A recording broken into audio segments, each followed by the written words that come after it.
All right, hello everybody. Welcome back to VRChat. It's been like a bit over a month since we last did one. Previously, we watched a bunch of like Nexpo videos. It was like a trifecta. It was 3 videos. They were all pretty great. This time, we're in a different world with our skunk friend, Kyra. He's the one that suggested this world. It's pretty good. It's good because it's got gacha. And it's got love hearts and it's very romantic. There's even a void outside. But basically, we're going to be doing the same thing, but with this time, we're going to be watching Night Mind. Yes, another spooky guy. Excuse me. I don't mind that scream. That was just my toilet. So we have 2 videos planned. They're both like 1 hour long. And afterwards, there's going to be a Tekken talk that's happening at 4 p.m., which is about in 2 hours. And I'm also going to be watching it. So yeah, sit down and let's enjoy the videos, shall we? Alright, cool. How do I get rid of this mirror now? I push R? There you go. Alright, let's begin.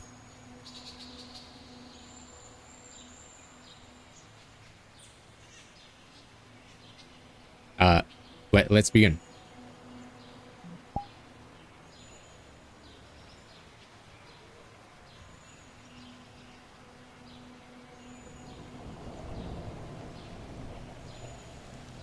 Welcome back to Night Mind, friends. Glad you didn't get lost on the way in. Sometimes people aren't so lucky taking trips to mysterious locations to indulge their curiosity. Hello, here I am as well. Should I add V2 model Such is the case in our story tonight, delivered through a small series of found footage uploads. In between the kids media turned killer, technology ghost stories, and cinematic psychological horrors, it's great to just have some vlog style live action terror. Gotta keep the unfiction diet properly balanced, you know. And I'll tell you what. If you have the time to enjoy urban exploration and how its innocent adventure can turn into a final destination, then you are going to love this. With channel Beckett Wagner, there's no description, no banner image, and no hint of its purpose or who Beckett Wagner is. 8 videos compose the main experience, published over a 2-year time span, labeled 0 to 7. Yeah, how do I turn the world ambience down? Sorry, let me pause this.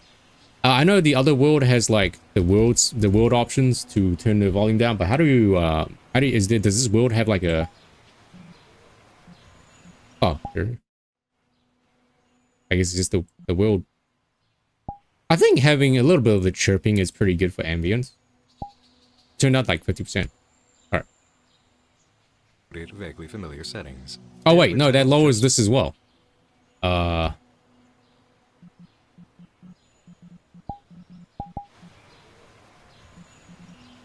No, I don't think this world has individual volume settings to turn the chirping down. If I turn the world volume down, it also turns down the video.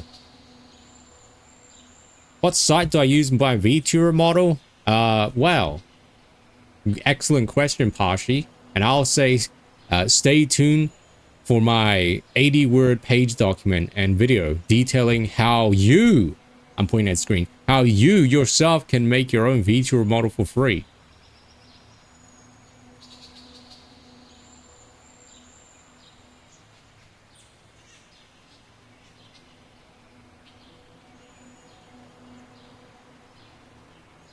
Sorry, I had to calibrate my face. Should we just go to the other world? Because I don't think there's a way to turn down the... Okay, go to the pool machine in the setting. Okay. Sorry, YouTube video. We're going to have to stall for a little bit. So go back to the... Okay, let's see. But if you want like a serious answer, VRoid Studio and Unity. That's it. That's the easiest way. So you go here, and right.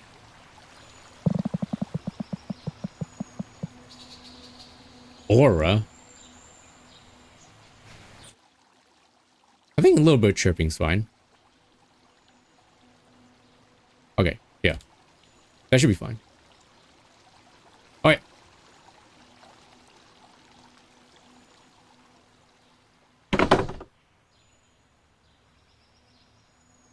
So is this a Night Mind video like based on a true story, or is it just like one of those fictional like things? Like fictional ARG things. Okay. Big enough to generate curiosity while hinting at contents.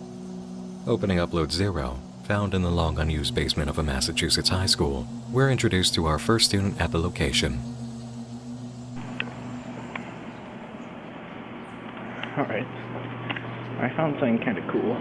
Hold on. Just need to get to it. Basically, I found an unused area of the school. Pretty old one. Hold on. Couldn't really explore it earlier because I had classes, but... Dude, how do I get rid of this cursor?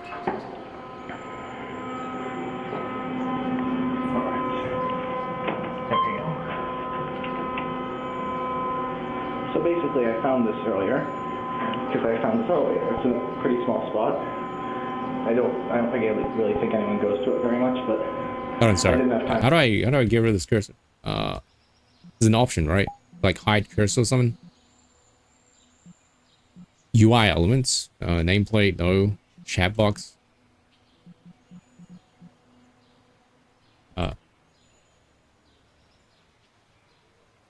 Settings to find user interface. Yeah?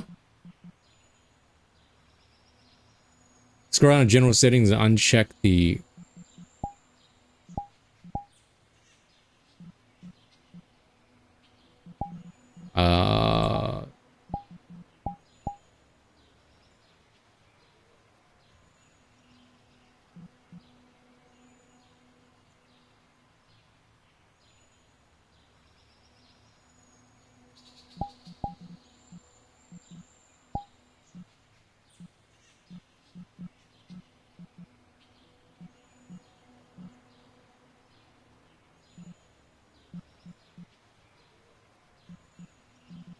General settings. Show reticle. Show desktop reticle. No, I didn't see it anywhere.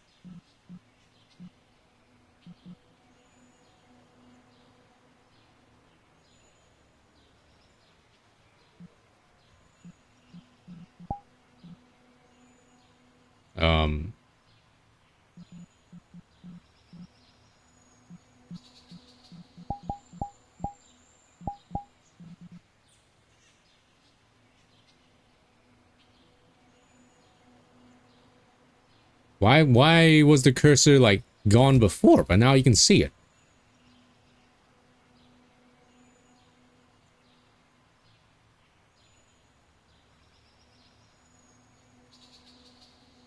What?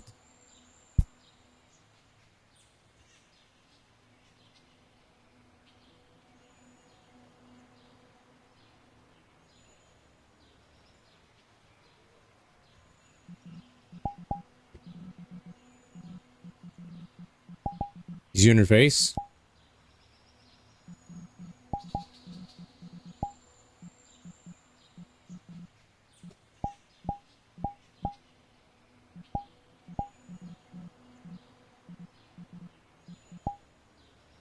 Cut off. Oh.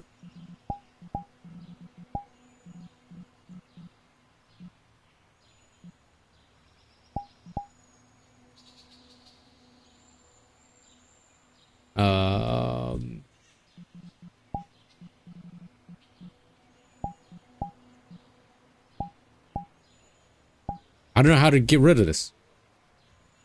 It happens every time I mouse over the video.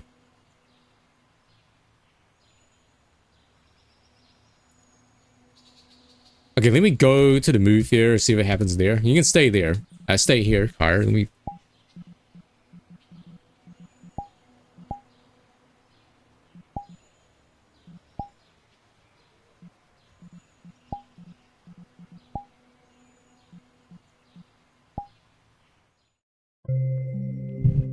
Sorry, YouTubers. You're gonna have to, oh, God. Skip around. Or something.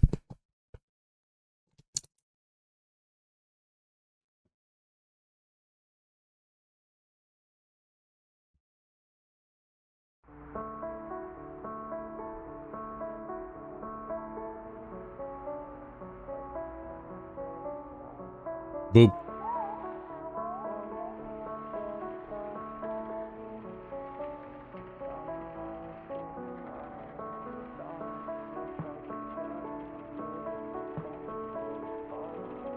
Okay, it doesn't happen here because it's the video player UI. And you hold the up arrow key. Is it the same for that one?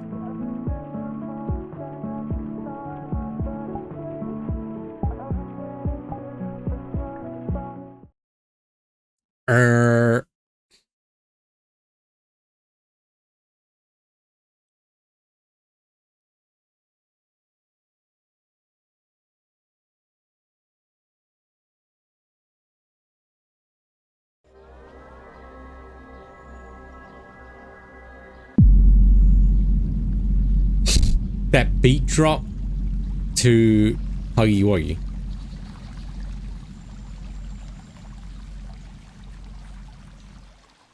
You got a coal.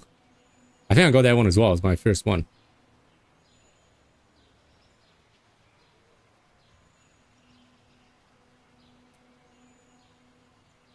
No, yeah, I don't think there's any way to get rid of this blue cursor when you go over this video.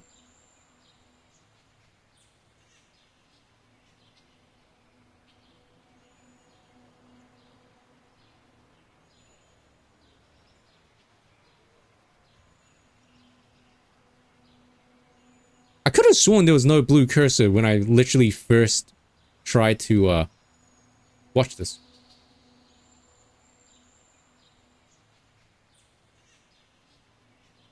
All right, party in the mansion. I mean, party in the suite instead. I'll drop a portal. No, actually, I'll drop a portal. Yeah, I guess I'll drop a portal. No one's here. No random people are here. A new instance, friends. Oh, there you go. All right. He just walk. Yeah, he's walking. It's the piss aura. It's Hollow Taku.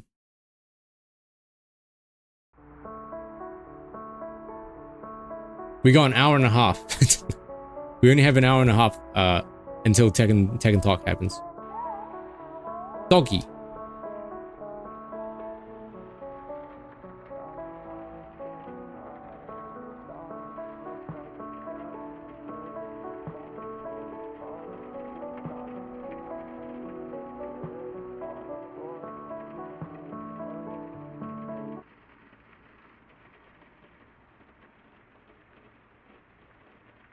Okay. How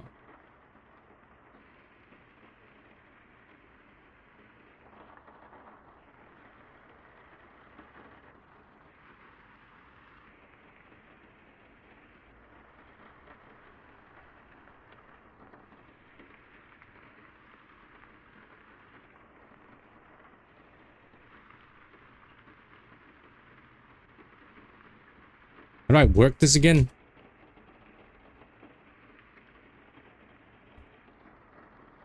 This button is doing nothing.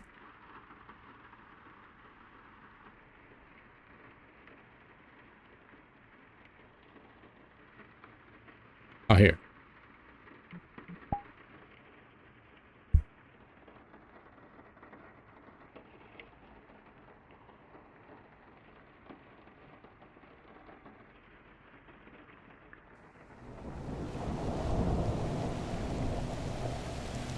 Welcome back to Night Mind, There we friends. go. Glad you didn't get lost on the way in. Sometimes people aren't so lucky taking trips to mysterious locations to indulge their curiosity. Such is the case in our story tonight, delivered through a small series of found footage uploads.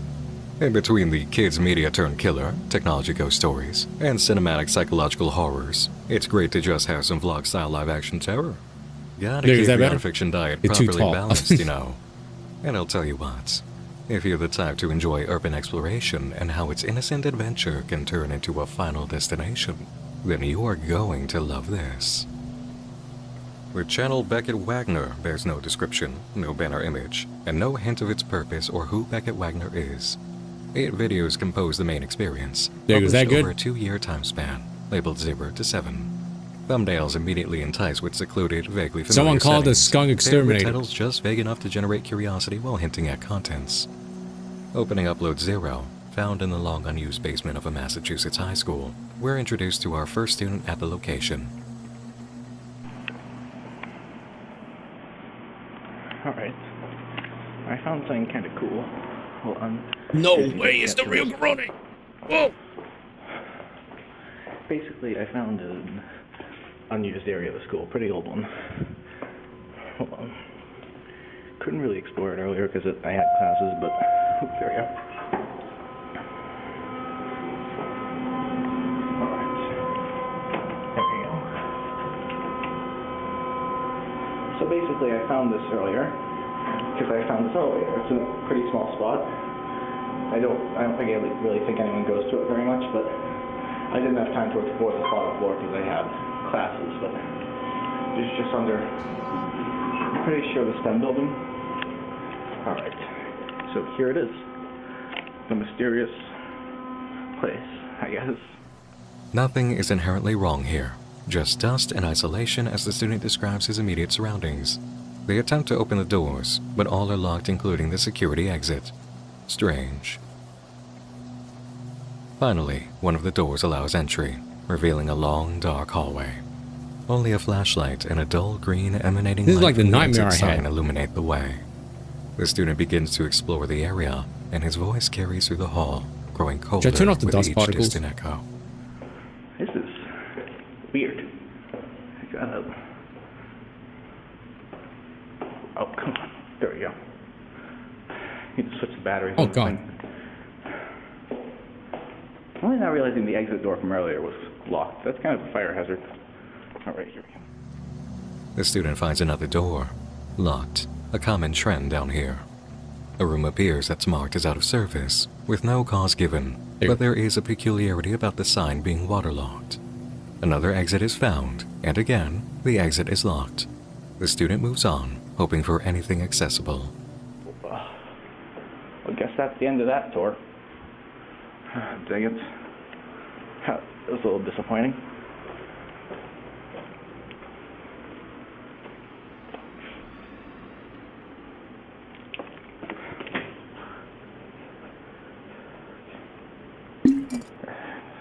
Overreacting. Heard a creepy sound there, but that was probably just the pipes. I didn't like that. I'm going to go back upstairs. Or up, elevator, I guess.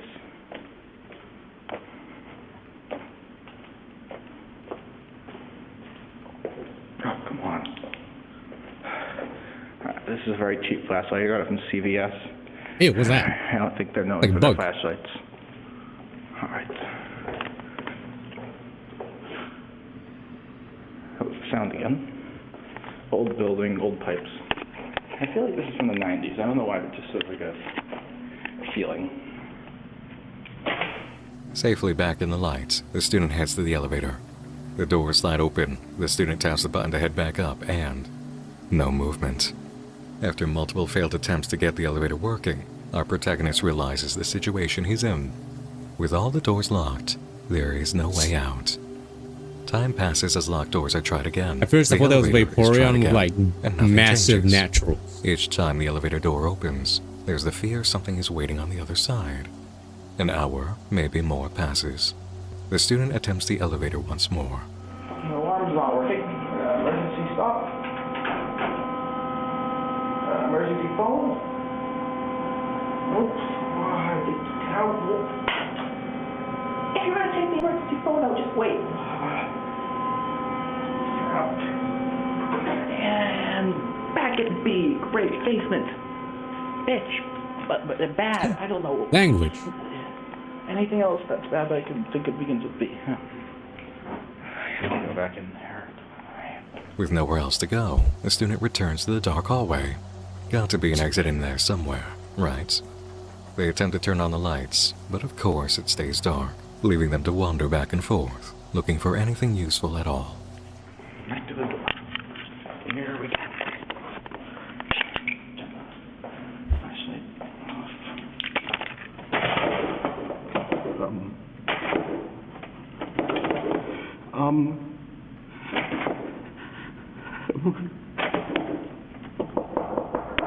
Hello? Hello? Oh, shit. Okay, that door's locked. That didn't lock before. It didn't have a lot. Oh god. Dude, They need to stop that making scared me so bad. schools look so like terrifying at night. I mean, come on, man. Oh fuck. Dude, I have finite battery in this flashlight. It's almost out probably. I mean, it was flickering earlier. Locked. Locked. So I missed it? Why is this guy here? Is he just exploring? Like that noise there. Creepy noise. And a surprise. There's a thing up there. Maybe I can... No, I can't get it. God damn it. It's okay. Especially the toilet ghosts, The right? student begins muttering to himself more than before. This is his worst fear. He doesn't like dark, and he keeps looking up, as if searching for a vent he can reach. Vent? Exploring because of rumors. Right, I got you. Like, I've had to stay in my college at nighttime to do work, and it's never this creepy. Now, granted, it's because there's lights on. But even without lights, it's not this creepy. Power there. Maybe I can, like, open it.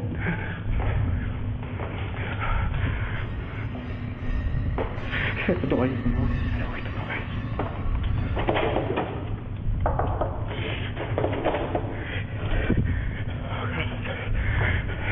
I wonder if he got permission to do this as he was filming it. I'm stuck in the hallway. I'm stuck in the hallway.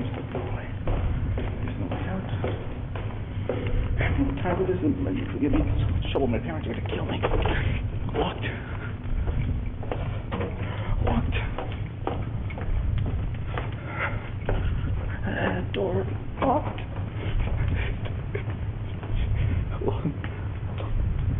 Okay. Head together, John. Head together. I feel like coming from... Yeah, maybe this is not. Maybe this is real, not rehearsed.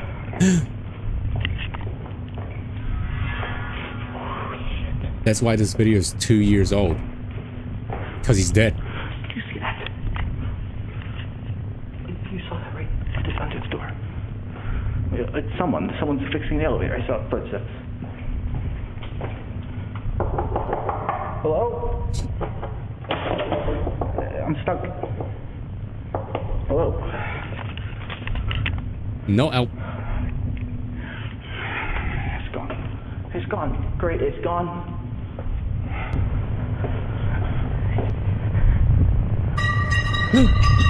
Metal pipe falling sound effect.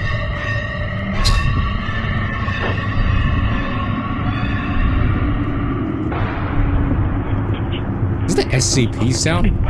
SCP peanut sound?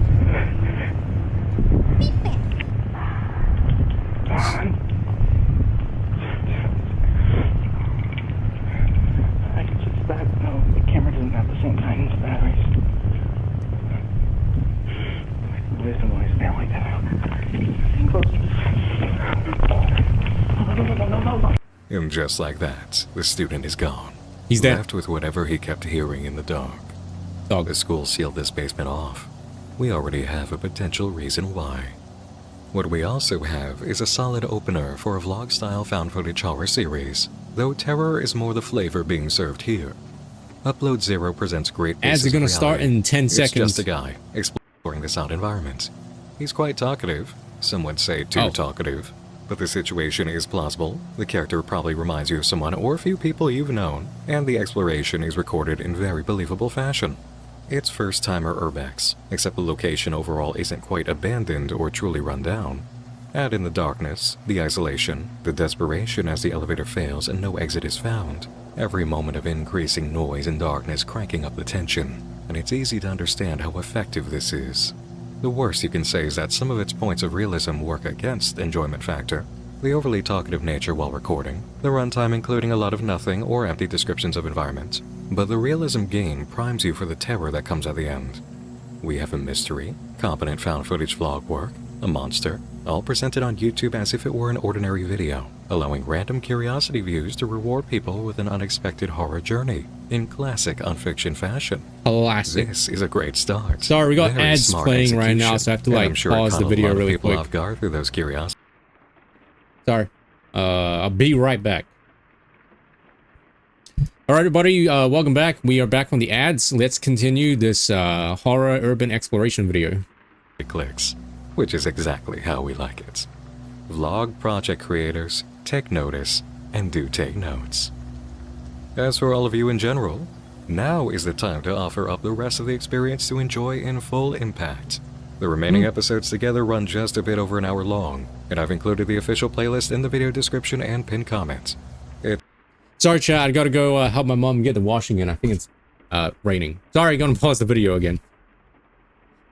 Okay, sorry, buddy. Okay, there shouldn't be any distractions from now on. We should be able to continue. Also popping up now in a YouTube info card. As always, I highly encourage watching this in its original viewing location, which supports the creator and delivers the intended impact. You've just seen the first upload with me, so begin at tape 1, Security Flaws. When you're done, come back here, and we'll run the basement together. Intermission? All set? Cool. Grab your camera, let's get going. Upload 1, Security Flaws, opens with another student indulging their curiosity. Here we get more information about the setting. I've been hearing rumors about like a sealed off tunnel or basement under the school, and I've been hearing them since freshman year. Apparently it was sealed off 15, 20 years ago. And the reason I'm saying this, and the reason I bought a camera up here and I'm taking it on video, is because I think I found a way in. And that's freaking awesome. Tend to prove or disprove this legend once and for all. I thought that door right there was a utility closet for a while. But just had to poke my head in one day. Loud as hell door. Lo and behold, let me just get the lights.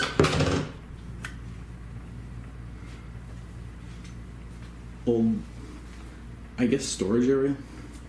A rumor circulating around the school about a sealed-off basement is enough to entice this student into following suit with the previous. Terrible for him, fun for us. What waits at the end of the hallway? The really cool thing's at the end. Oh, Christ, hold on. Did he get a better flashlight? So at first, I know it just looks like a bunch of old furniture and crap. But that's when I noticed this. See that right there? Holy shit, that's an elevator.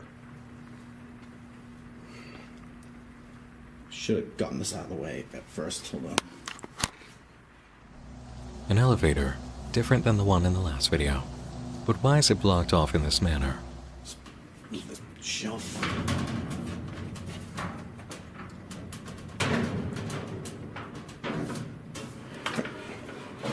So you can see here that this is an elevator. Just behind all this furniture, you can see old sign, super fucking like damaged and shit. The student gets to work, uncovering the elevator, and makes note of a sign on the door similar to the one in the last video, also waterlogged. There's a hole used as a secondary access point in the door, and after a small struggle with a screwdriver, the new student gains entry. Holy shit. Is that how you do that? Looks like the elevator was on the first floor the whole time.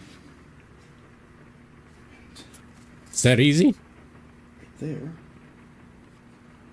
There's the power switch. Alright. This is high enough for me to climb back up. This is definitely gonna, I don't want to be one-handed when I do this, so I'm gonna go down in there and just fucking get in so much trouble. Gonna see if I can maybe start the elevator back up. This is fucking insane. Hold on, I'm just gonna and turn this off for a second. Alright.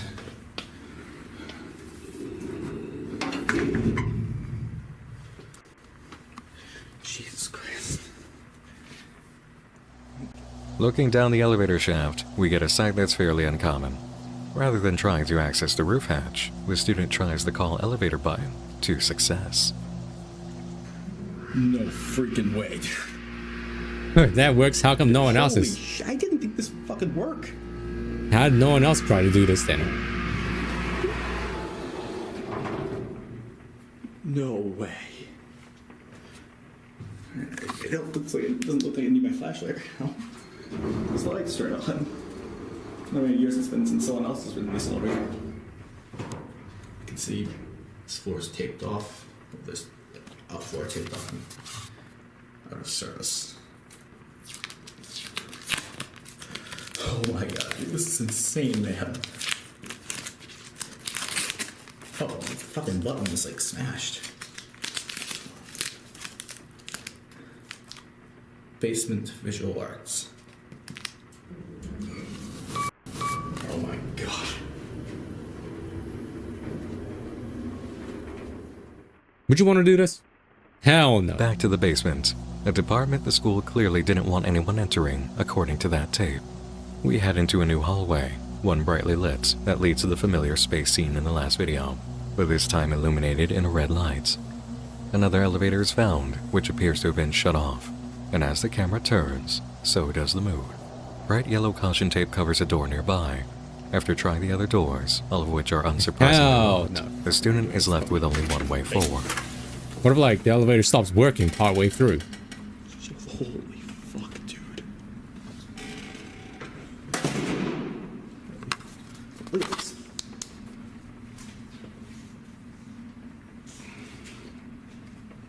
It's so dark. Until you get the flashlight out.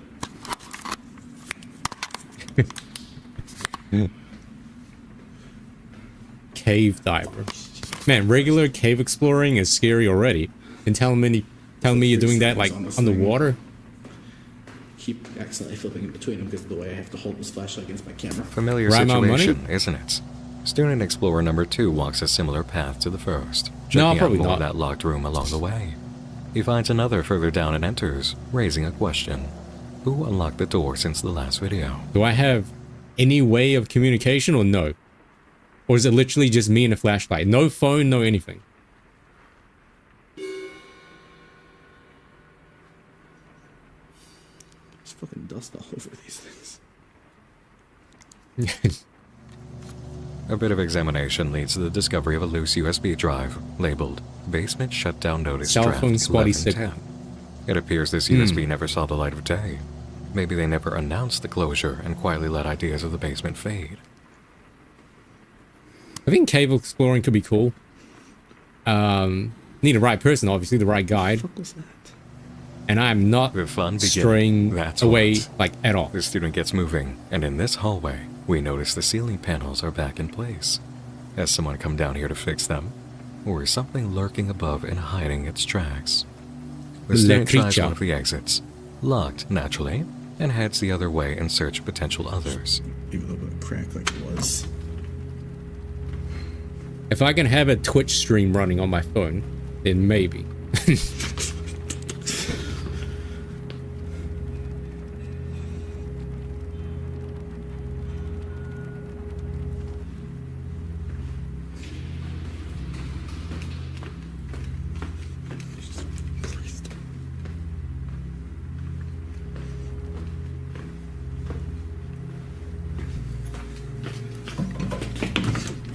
Fucker. 480p? I mean, I as long as I can listen to it at audio only, you know. Audio only would actually sound better than 480p. Okay.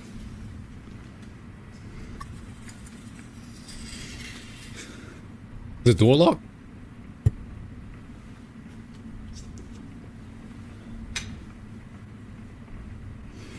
And just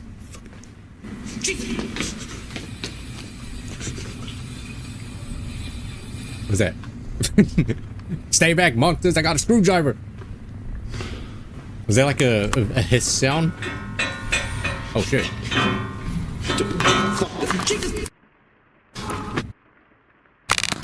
Who's smacking on the pipe?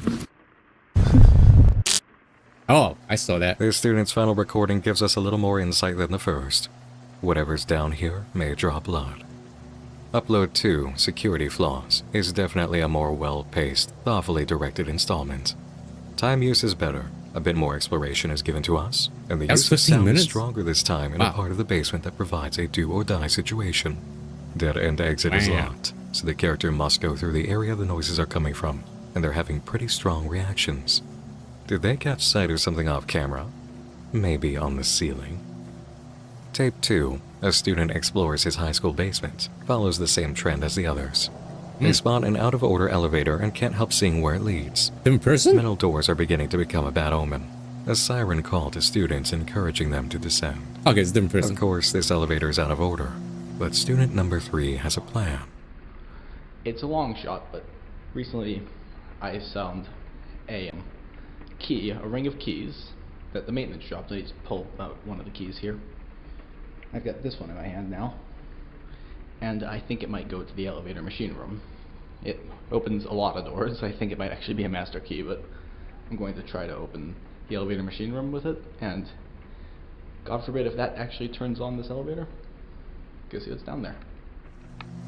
Having a master key is a new element added to the series. There's potential here to explore more of the mystery of where the other students have failed, and maybe even allow them an escape if things go wrong. It's important in projects such as these to allow new mechanics and routes for characters to make discoveries. So the past 2 people are dead in this universe. Holy shit, dude. Oh my god, wow, that worked. Alright. This is the elevator machine room. Can you speak up? I wonder if I can figure out a way to turn on the elevator with, like, in here maybe? I'm gonna look around.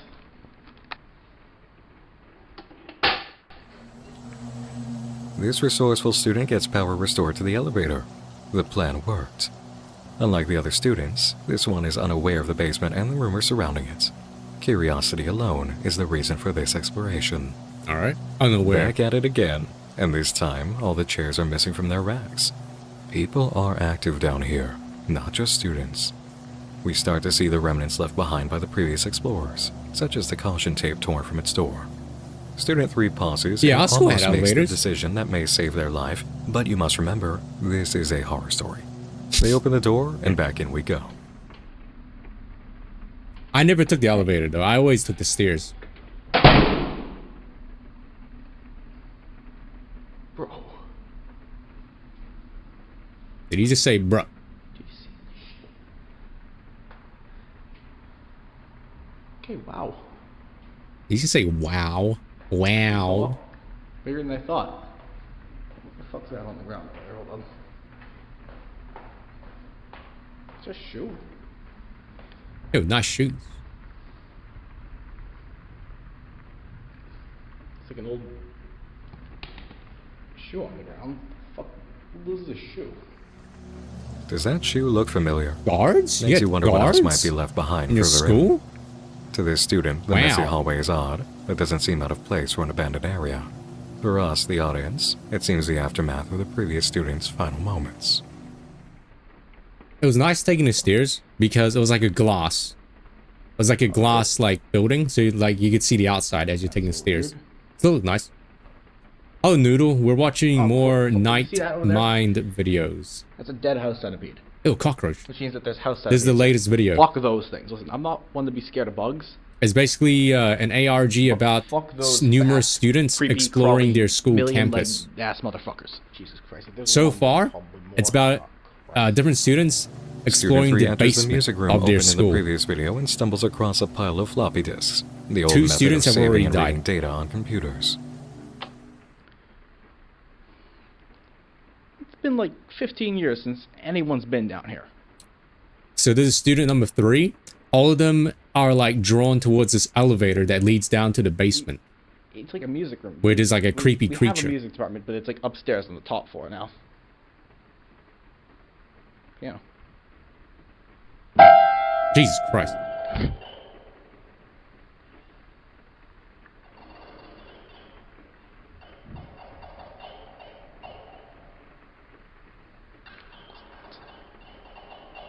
I wonder if we're going to actually see the creature. Like, are they going to 3D model a creature?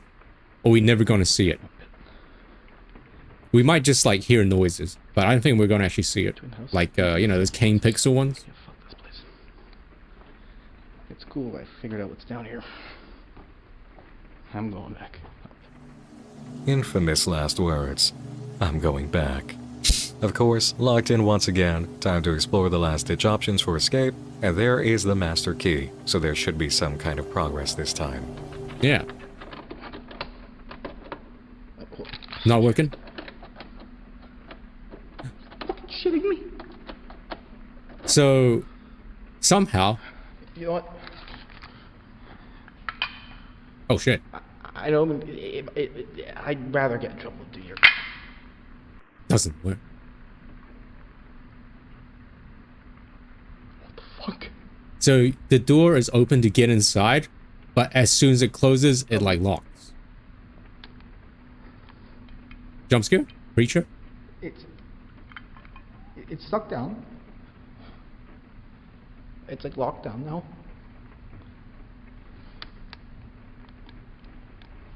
Oh shit.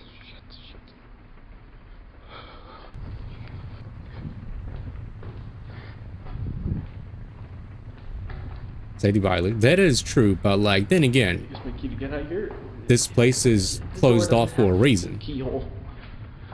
On this side. Great.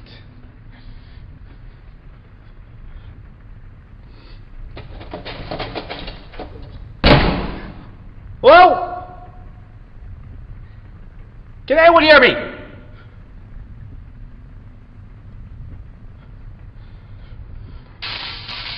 Jesus Christ. It's the pipes.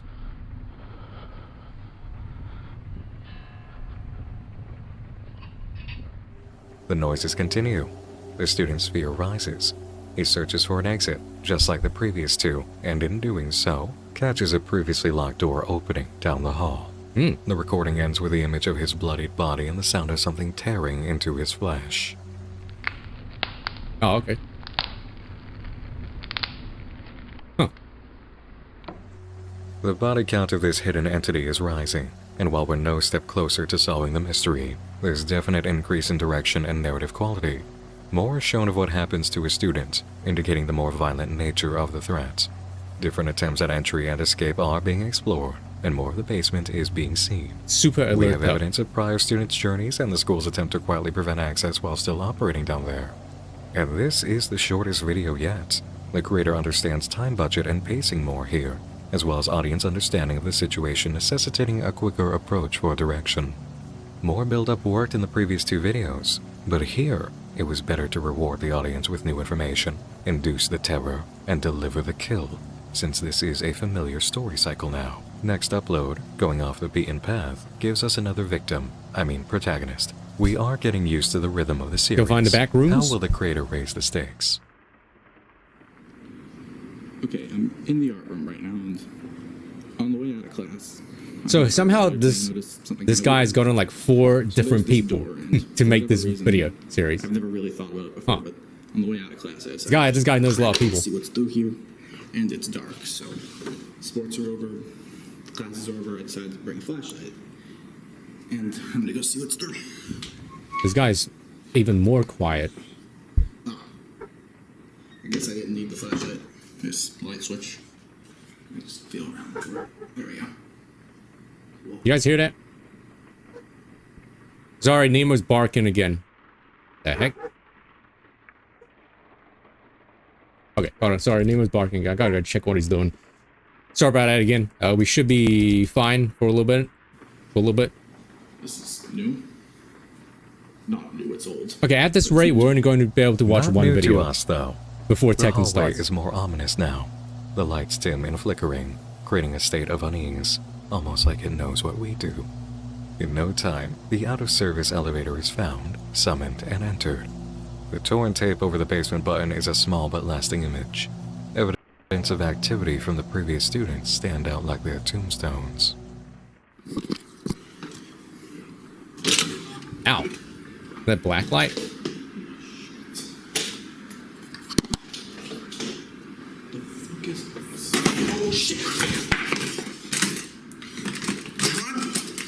They're already dead. Why don't they try block, like, putting something by the door so it doesn't, like, close? Yeah, the guy, he does sound, Nightmine does sound like Nexpo. They both kind of have, like, a similar, approach to these videos. Myself down here. Retracing our steps, one curious future corpse at a time. The chairs are back to their racks, and the caution tape is in worse condition than before. Hey, where But are the hey, bodies? Would you like to see something new? He's gonna be better flashlights than this. Fuck, man.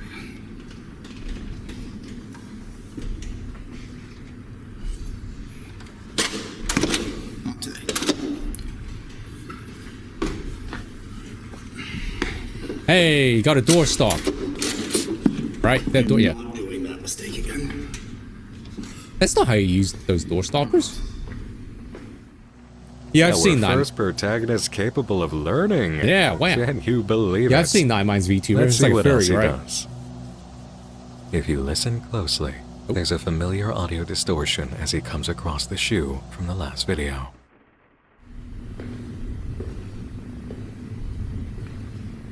Fuck. Someone lost their gym shoe. It's weird. I didn't hear anything. We come across the pulled fire alarm, and as the student stumbles over the debris in the hallway, he knows he needs to be careful. Which means that around the corner.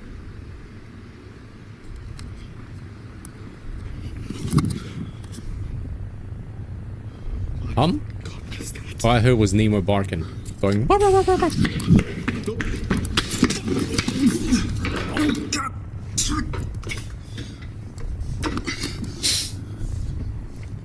Oh. Yo, Motorola Let's take a flip phone. closer look at this as the student turns the corner. The camera zooms in on red vessels dangling from the ceiling, and audio distortion clicks again. Oh, I didn't We see that. haven't seen this before. Yeah. Are these vines what's been lurking over the students' heads this entire time? Most worryingly, is there more to it we've yet to see? As the student tumbles to the ground, a phone falls from his pockets. Help is only a call away. No signal. Or no battery. Get my phone. I forgot I was carrying this. Tell someone. Verizon? One. Are you turning on? God fucking damn it, come on. Whose stomach's growling? Fucking damn it. Killed by Verizon.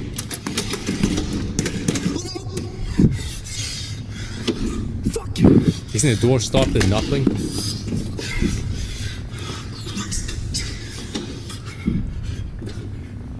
Yeah, Butterfinger's worse than Butterdog. Fuck.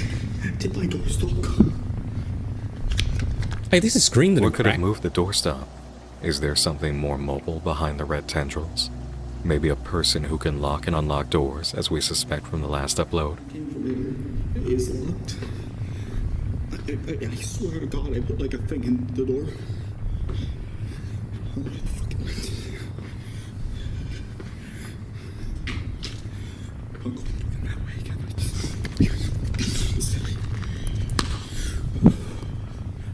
I'm gonna break down that fucking door. I'm breaking down that fucking door. Breaking out door, but isn't it like a pull door, not a push door? At the end Oh, of this tape, sorry. we see more of the entity responsible for the horrors of the basement under and around the door. Lots of red, thin tendrils, first spotted growing out of the walls and ceiling. Here's a That's not cool. question. Did it move from that position, or is it actually that spread out? How large is this thing? Or is it more than one thing? No authority figure has yet to remark on the missing students as we understand it from the characters who have come down here, and it's clear someone in a position of power knows the basement is dangerous.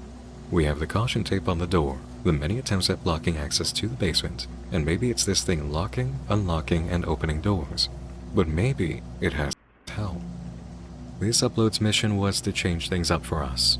A new hit of information that made it intriguing, to keep us in the desire to come back to the scenario in the hopes of Hey, learning yeah, that's more. an old ass Being emote. different was the objective, and it's been met. Any undesired effects as a creator from establishing this scenario as a rhythm have just been shaken up sufficiently to make the audience lean back in. The solution was simple, yet effective.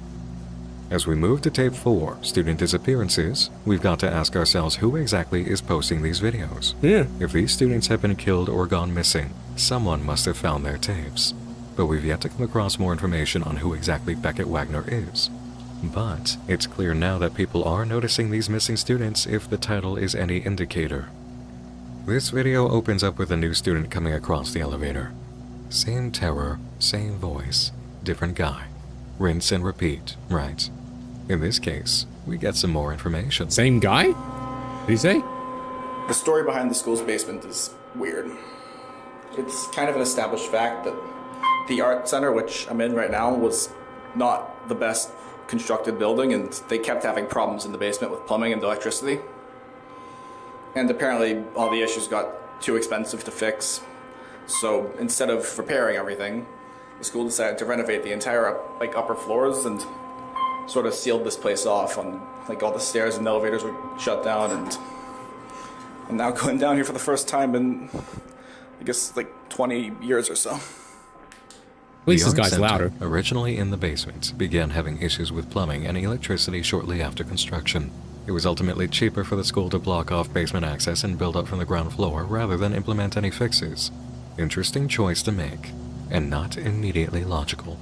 It begs the question of whether or not these red tendrils have been sitting, waiting, and growing these last 20 years.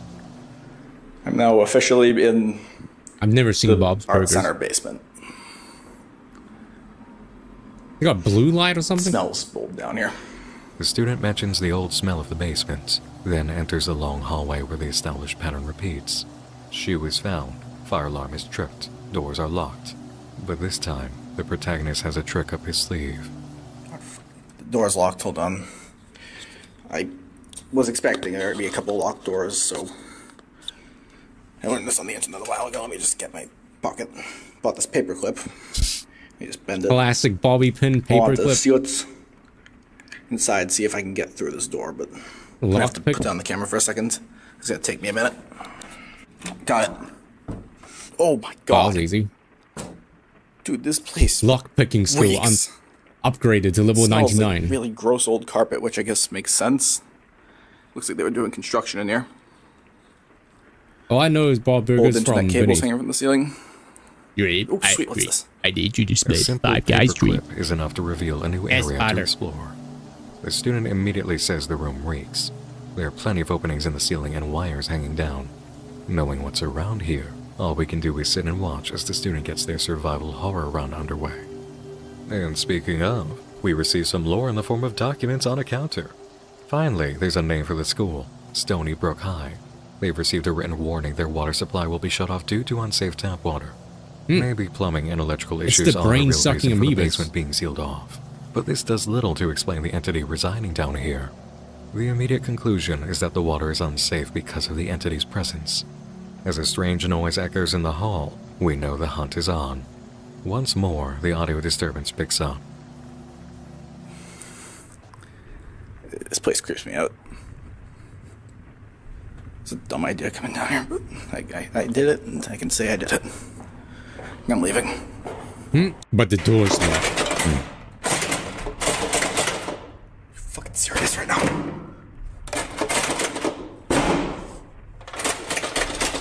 Classic. Well, the door is locked now. It locked behind me. This was a terrible fucking idea. What the hell was I thinking? Yeah, I also don't get people that go skinny dipping in still water. That's I left my phone in gross. my room, so because I wanted to bring the camera, this real camera, and The student has left his phone behind, but we know it wasn't going to work anyway. I'm gonna try to stay calm right now, but I'm really freaking out because I'm gonna need to call for help. But if I call for help, then I'm gonna get found. His eyeballs? What the fuck, man? Hear that? I'm not fucking going that way. There's an old room here. Hold on. confusing.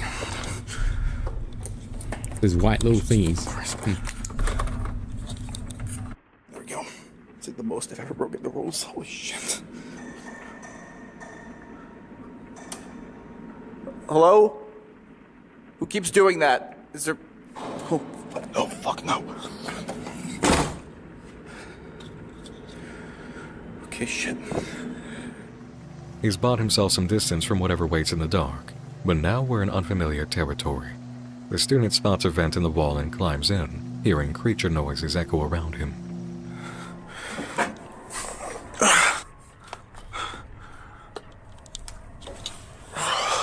Got the feeling I hear it so low. Venting.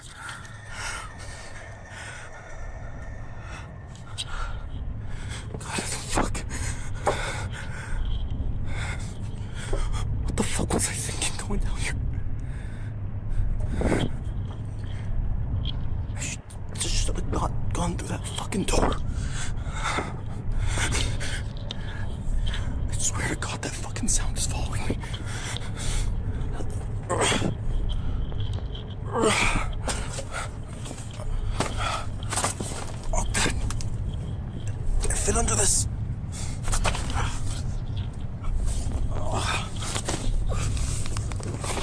Oh, God.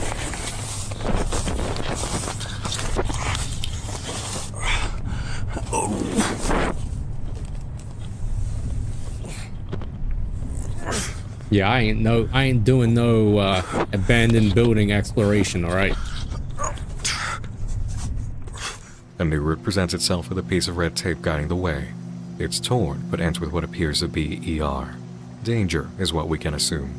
The student approaches the corner, meeting a narrow passage, and dares to make his way through. This is like in between the walls, right? Like where the pipes are in the plumbing. I don't actually know, Doug. I don't think so. Then again, you know me. I'm basically a tourist in my own town, right? I know nothing about New Zealand. Between rats and roaches. Okay, at least I wouldn't go by myself. No, fuck that. Sorry, we'll swear it. Oh, ow? Oh my God.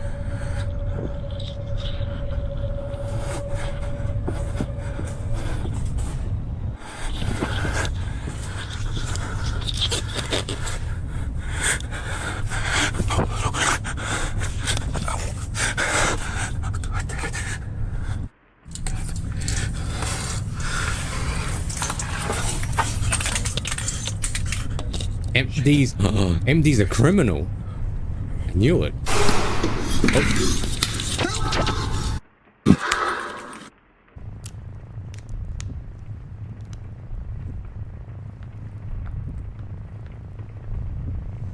This student's life ends as all the others do, in the dark and afraid. But no other protagonist has made it this far, and no entry before it has been this exciting. Exciting? As a creator, you need determination and grit to commit to this vision. That was the most daring the creator of School Rumors has been yet. Also true, Crawling yeah. through a dirty, dusty vent full of pipes and dangling wires, going down hills of cement dust and debris, sliding through a narrow passage with a rough cinder block wall. Every scene in this environment was new past the lockpick door, and made for a very re-engaging sequence with a monster in pursuit. The next level of commitment was required for this project, and it's absolutely on display here. This was dangerous, bold, and a labor to perform. Bold? And it's totally worthy of praise. Now we're on some real survival horror vibes, and as an audience, we're rewarded. A little info was learned, and a great new experience was delivered. I'm not saying that everybody should go out and do dangerous things for the sake of a shot in a nonfiction series, but I'm saying if you can do it safely enough, you sure will bring some impact. Tape 5, Growth and Movement. You know the drill. Classes have ended Yeah, I'm for the aware, day. Doug. I There's saw some time to someone kill, on the and Tekken there's a remote subreddit make a basement for the Heihachi school. meme. This out student of his is bald different in head. their approach. They didn't come across the elevator, but rather a hatch in the wall. And during my music class earlier, I had to go into this closet here to get something. And I just get the lights. When I was in here, I noticed that. Saw it was held shut with these little screw things. So I used a coin. Just do it again. Why would When just you turn it, it opens right up. You can see that just leave it? this hatch goes far back, far down. And even more interestingly, if you zoom in a bit there, you can see those like plaster tile things they use on ceilings. So if there's a ceiling there, that means that there's a room down there. And since I'm on the first floor, anything below me would be a basement. It's a different way down this time, leading to a door that's been walled off from the back, either to keep someone out, or, as we heavily suspect by now, to keep something in. Back in this room, there's a bit more disturbance than previously, with a big hole in the ceiling. Share the love. Previous hits are seen along the way. Discarded caution tape, lonely shoe, active but failed fire alarm. One of the worst scares of the series tells us other people have been down here, but don't worry, that jumpsuit won't hurt you. Maybe. Zeus. Try to turn around this corner, and they'll leave.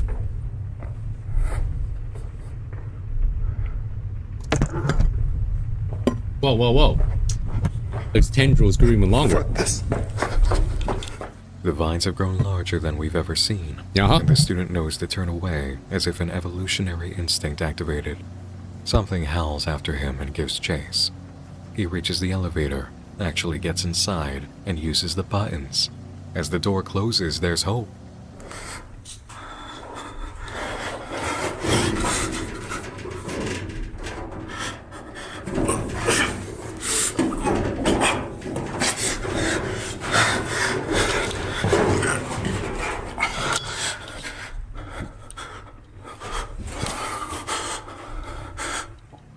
With the electrical system failing and the elevator doors not budging, there's nowhere to go but up. A period of darkness passes as this student climbs through the emergency hatch and leads us to an old perspective in new context.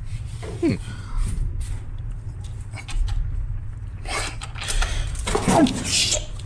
Fuck. Shit. Fuck my leg. My leg.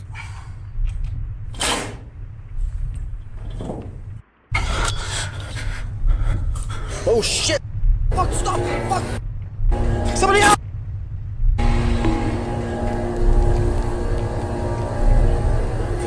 Did he get crushed? Is he gonna get crushed in the ceiling?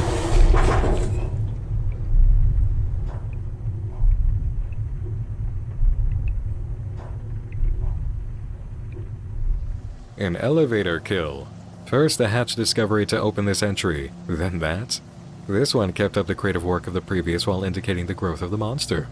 The use of familiar shots is now working more so in the project's favor. The rhythm, we anticipate, will continue to be more interesting on the as ceiling? things come to an end. And that's exactly what's called for. Keeping it fresh. I'm assuming that's keeping what it happened, engaging. right?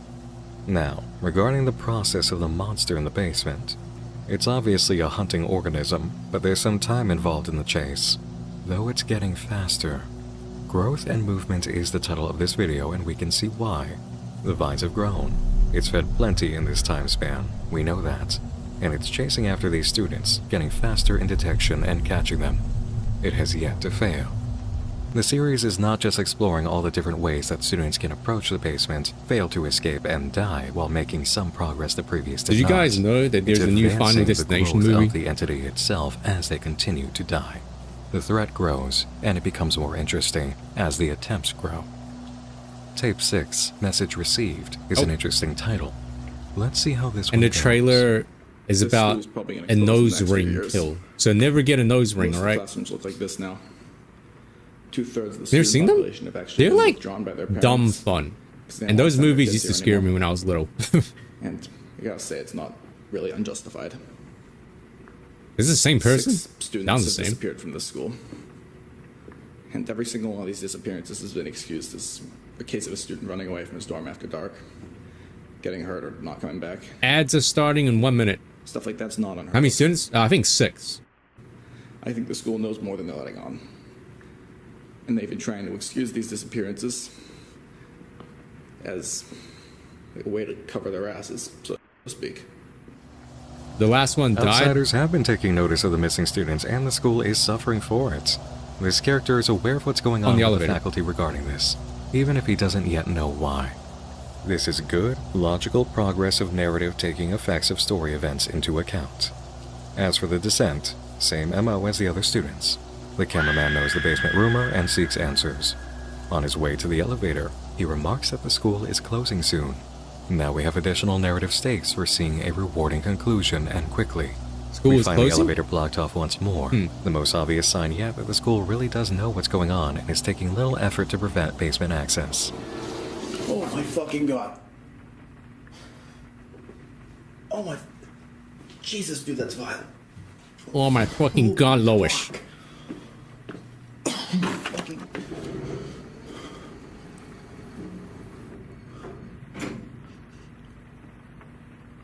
Jesus fucking Christ, it smelled bad in there.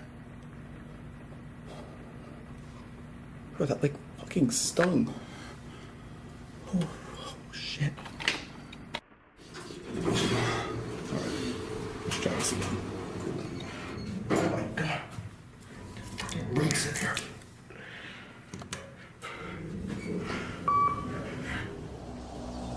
Corpse stench from the last student on top of this elevator, or monster den. Maybe both. We got ads. I'm sorry, gonna have to pause this again. Hello, sorry. Went to go feed Nemo, the dog. There's 14 and 13 minutes Tekken starts, and there's 18 more minutes left of this video. I don't know if we'll be able to finish this or not.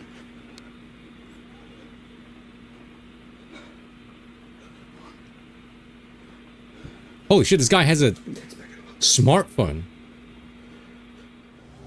The explorer enters the lower level and gives us an unexpected hit. It takes 6 tapes, but we finally get a clue of who Beckett is as this student sends them a text. The elevator works. Get down here. Bring a cam. You need to see this. Oh. This student walks along, catching sight of the previous stuff. Shoe, fire alarm, etc. The vines are Wait, we're here from too, flip phone more obvious than ever, to having touch- grown and moved since the last video. The anomalous humming picks up as the student takes a picture, and the telltale noises somewhere else kick in.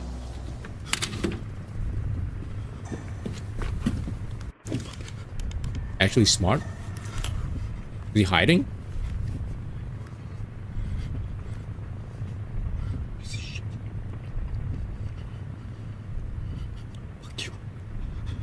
Not responding? Freeze.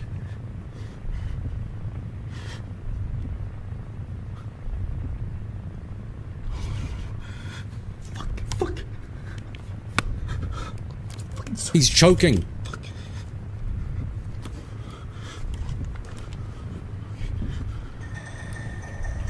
Oh.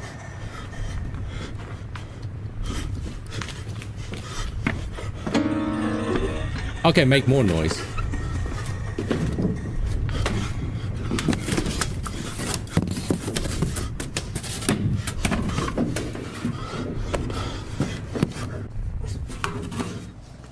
What should feel like an escape feels more like stepping deeper into the horror as the student enters the ceiling, a new approach.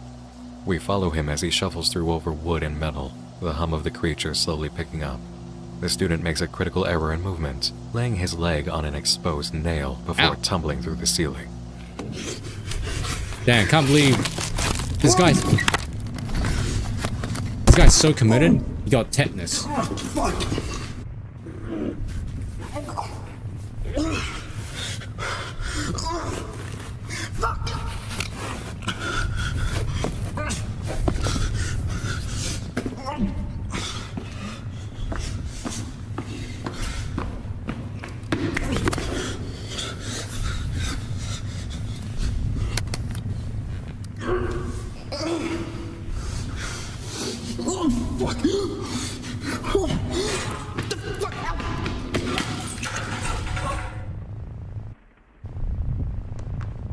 Rip. What's on the sides of blood?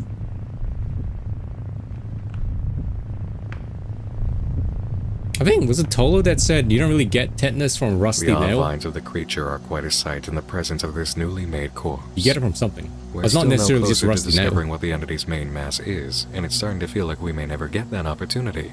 But we know this student got a message out before dying, which brings us to tape 7, Emergency exit. Damn, months The ago. series finale. Enter at last Beckett Wagner. Huh. The first video was 2 years It's ago. right now. I'm Holy up shit, in he's the got art 60 studio. FPS. It's way past hours at this point. Building's mostly empty. Huh. I think there's like a janitor on the first floor, but The video went I from don't care. 24 to 60. Did you see that? I was gonna meet a friend up here, Brody, about an hour and a half ago, and we were gonna do something that could honestly get both of us expelled. Not that it really matters here. There's this old basement right underneath me, and then it goes way that way to the auditorium. It's not really used by the school anymore. It was covered up years ago. Elevators are turned off, stairs were built over. Of course, Birdie and I found a way in. There's this old like hallway here. It's What's used for that sound? storage or something. Lights are already on, so yeah, he's definitely been through here. Dumbass left the lights on. For once, multiple videos are taking place on the same day. As Beckett shows us the text Brody sent in the previous video, we see his was sent at 4:34, and as Beckett said, it's around 6 p.m. now. Oh, Oh, it's just gonna open up. happened the same day.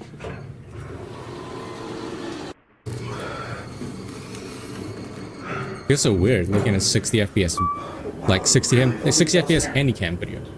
Handcam. See, Brody already got the tape. So he's already down here. So.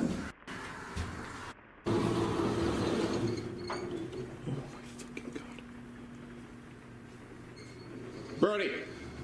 He also remarks about the smell in the elevator and follows the same path as Brody. At 2:06 in the video, we hear what sounds like a shriek from the basement. Oh yeah. Was this from Brody? At the conclusion of his tape? It's terrible to consider Beckett just heard Brody's voice for the last time without ever knowing. It just fucking goes on and on. Brody!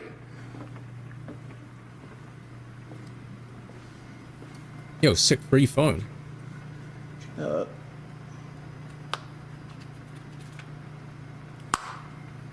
Anyone else also addicted to just like flipping a phone? Like unnecessarily? Bunch of shit here. Like when I had my flip phone, I used to just keep flipping it or like open and close because of the sound and the feeling. These.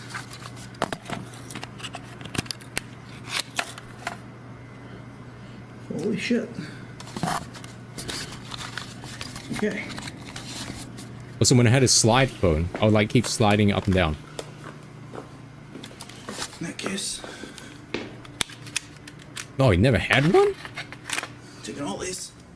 After Damn. calling for Brody, Beckett stumbles across the old flip phone from one of the previous tapes, and all of the cameras.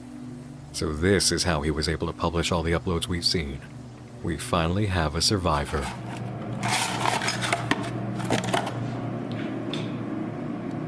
That's all this shit.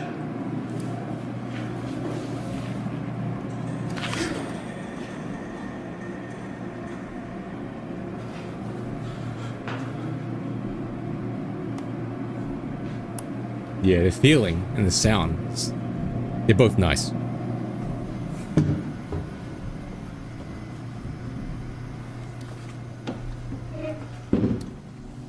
The humming and clicking sounds occur once more, and Beckett senses something is wrong.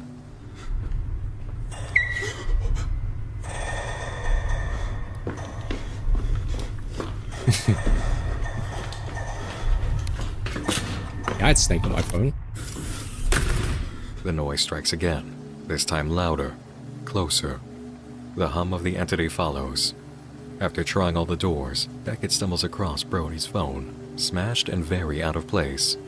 We get to see where Brody collapsed through the ceiling before Beckett rushes into the classroom and attempts to hide as the creature looks for him.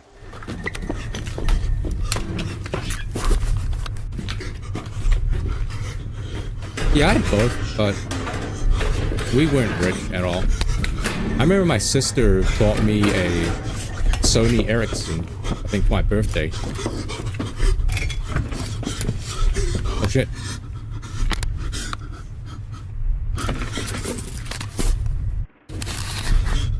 Classic hide in the cupboard. Come on, come on, come on. What the fuck? Oh, fucking shit.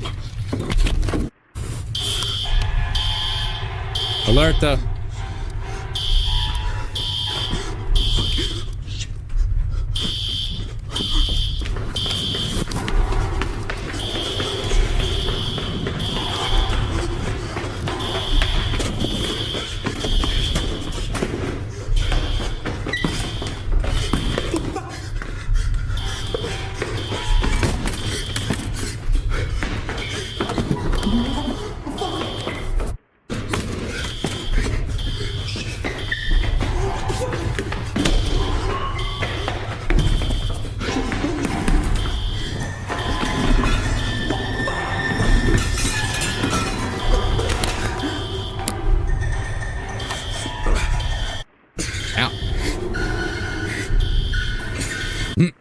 I like Barely the escaping the blood-draining tendrils of the monster, Beckett finds a crowbar and works through his panic to pry pieces off the emergency exit as the fire from a sparking breaker box spreads. And like no one before him, finds a way out.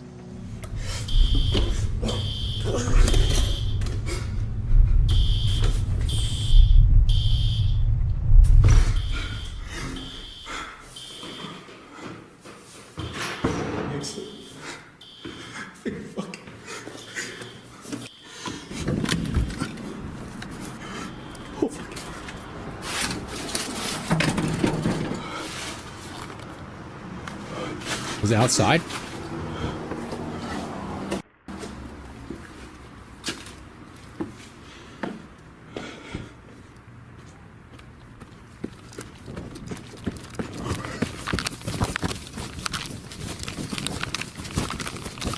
Oh, you got out. Unless.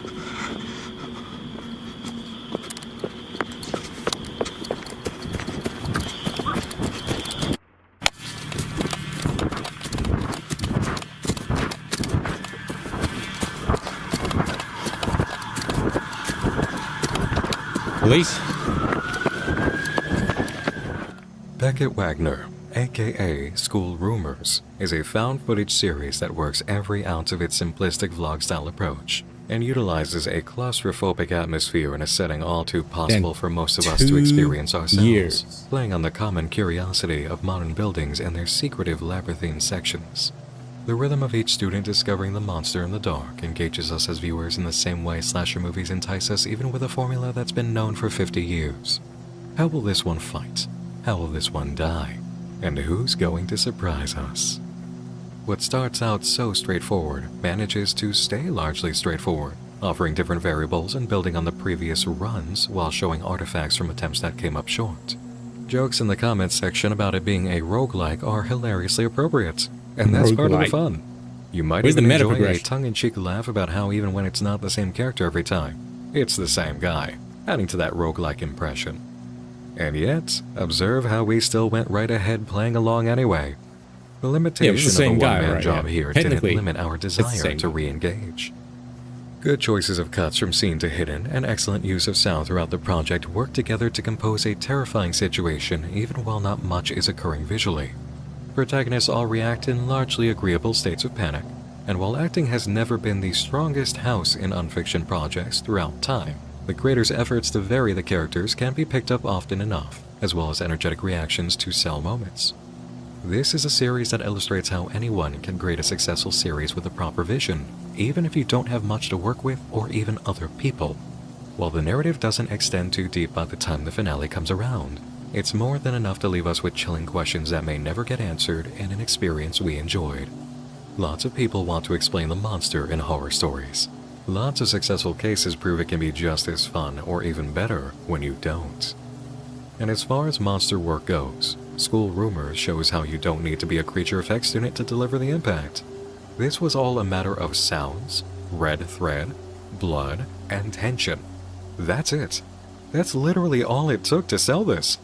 You've got to know what you're doing to make it all work when that's all you have, and it was done here, which further goes to show. Yes, you can indeed make a lot happen using just a little. Let's also hear it for a completed project with a number of installments that was in the Goldilocks zone. Not too much, not too little, and didn't try to extend its lifespan beyond the necessary. If 8 episodes is all you've got for your project, that's all you gotta do.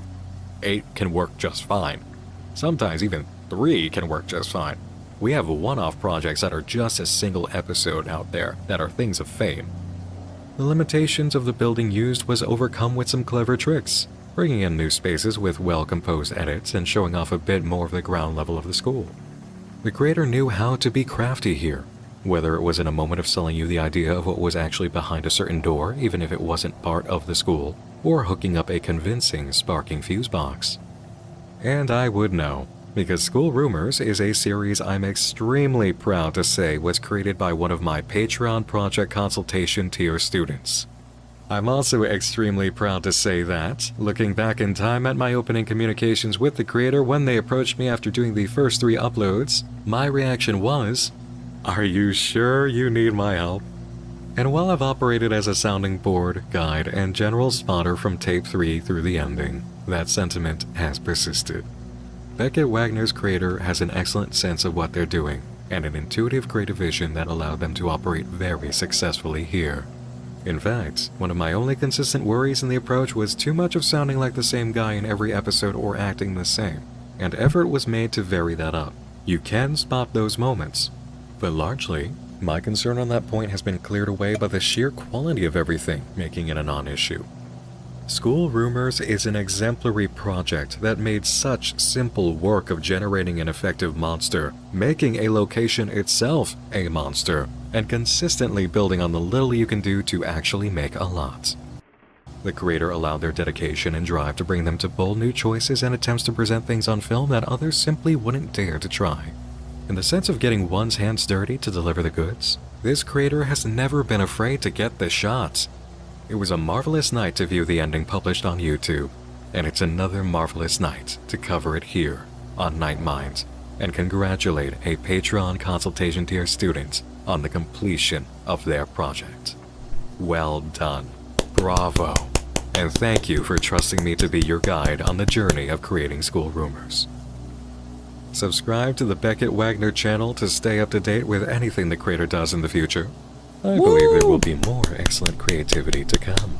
I had to turn off For my more filter, unfiction otherwise and you AOG couldn't coverage, hear my you can subscribe claps. here to Nightmind and Nightmind Live, where I've been going over plenty more stuff in a more open, chat-inclusive fashion. NM Live on YouTube is specifically where I upload the edited videos of the live streams, providing a much more streamlined and familiar Nightmind experience, albeit with a bit more fun and community. Bro, that was Beckett If you want to catch live Wagner's stuff as I'm streaming, subscribing to NM Live series is the best way to get called to my community posts. School If Rumors. you're on Twitch, follow Nick. That was really good. I thought it was really, really well made. Especially with the limitations that he had, or they had. For a one-guy project, that was really good. Love to see you there. You know what they say, right? Limitation breeds creativity, right? I think. But I'm really surprised that his school, if he got permission, I'm surprised his school let him like do all that. That's crazy. And I do like how there weren't many like jump scares, or, like loud jump scares, and you didn't really see the monster. I liked how, you know, like a lot of these analog horror series always have like, you know, the analog horror, like creepy monster and loud noises. But I do like how this one was much more subtle and not like. Seriously, if you want more Nightmind more often, come on over to NM Live. That was great.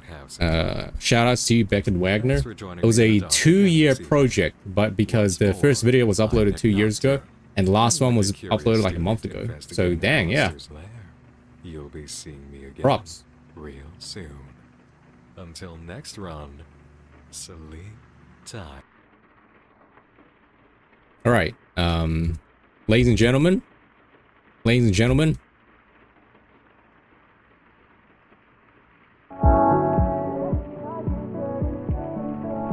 Ladies and gentlemen, we went a little bit overtime. Unfortunately, we did not get unfortunately we did not get a chance to watch the other video I had planned, because Tekken Talk is literally happening right now. We're like 5 minutes late, so I'm gonna have to like end this here and like maybe watch the other video next time. So we got Huggy Wuggy, we got Kaya here. Thanks for joining me. That was a great video that we watched. Sorry for the interruptions, but it was great. We'll watch more like spooky videos again soon. So it's time for Tekken. It's time for Tekken.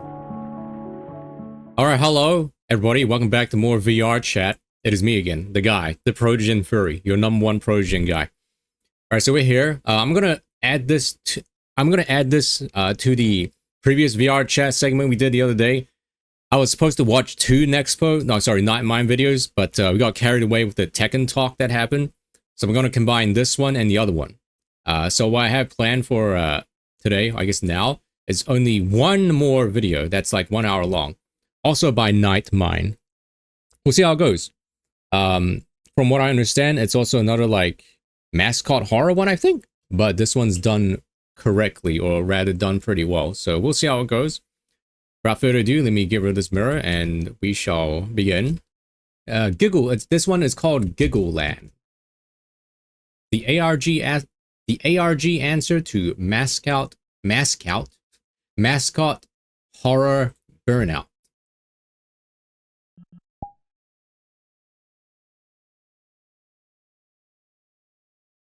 Wait for it.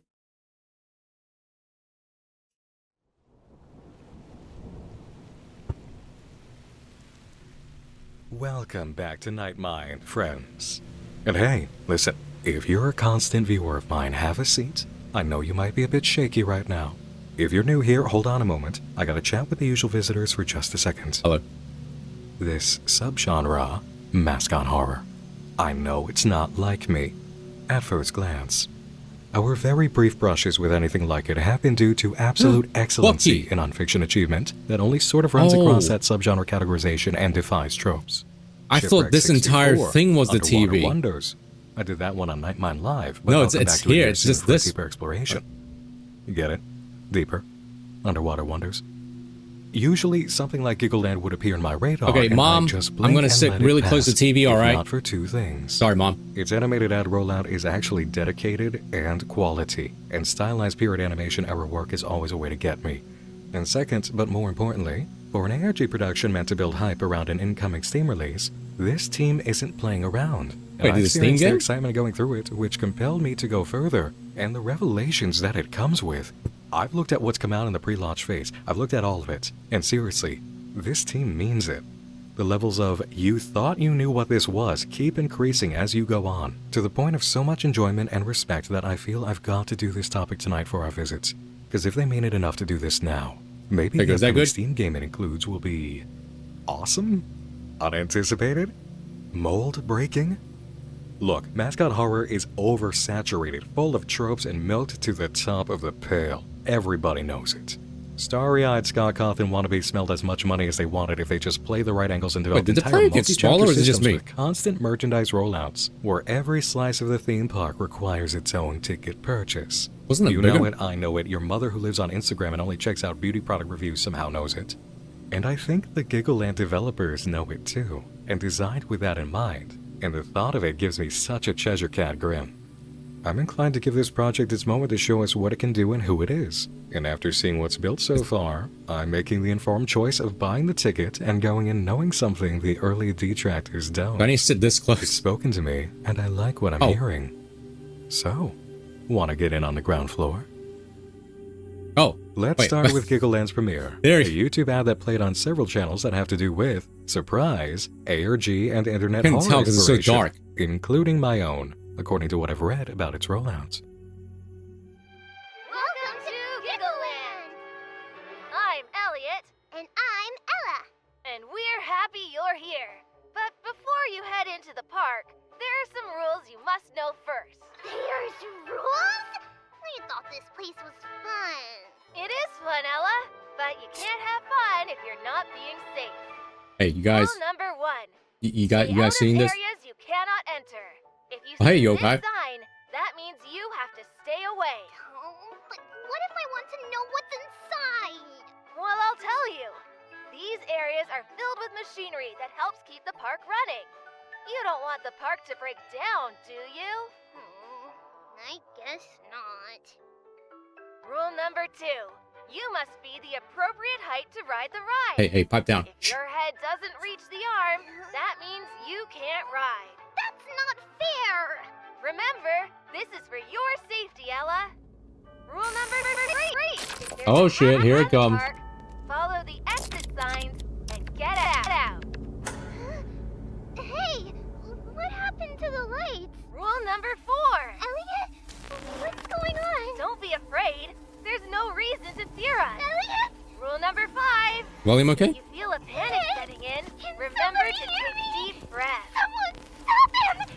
Please, Elliot, stop! Rule number 6. Don't close your eyes, or you'll miss the best part.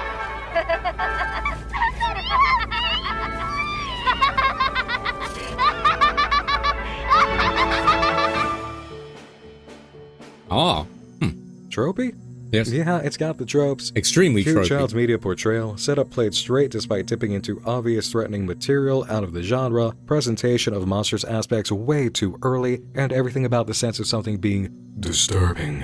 YouTube horror's favorite buzzword for 3 years running. Laid on as thick as the butter I pour in my popcorn at the movie theater.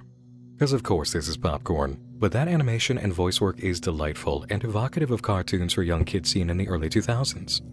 This top comment on the video hits the target dead center. Mascot horror has become so common that nobody thought this was a cutesy animation the first time seeing it. The True. idea presented is pretty straightforward. You're safe at Giggleland as long as you don't go looking in staff areas or ignoring hazard situations, because someone in a mascot costume might abduct you and rip out your eyeballs or give you the Joker's laughing gas. Hey, is that shot of the Elliot mascot in the doorway a little purple-coated? Actually, all of Elliot is pretty purple-coated. I know cats wearing purple giving presentations in horror is a shot I shouldn't be taking in most circumstances, but Speaking in a of furry- subgenre context, I'm gonna have a little fun with it.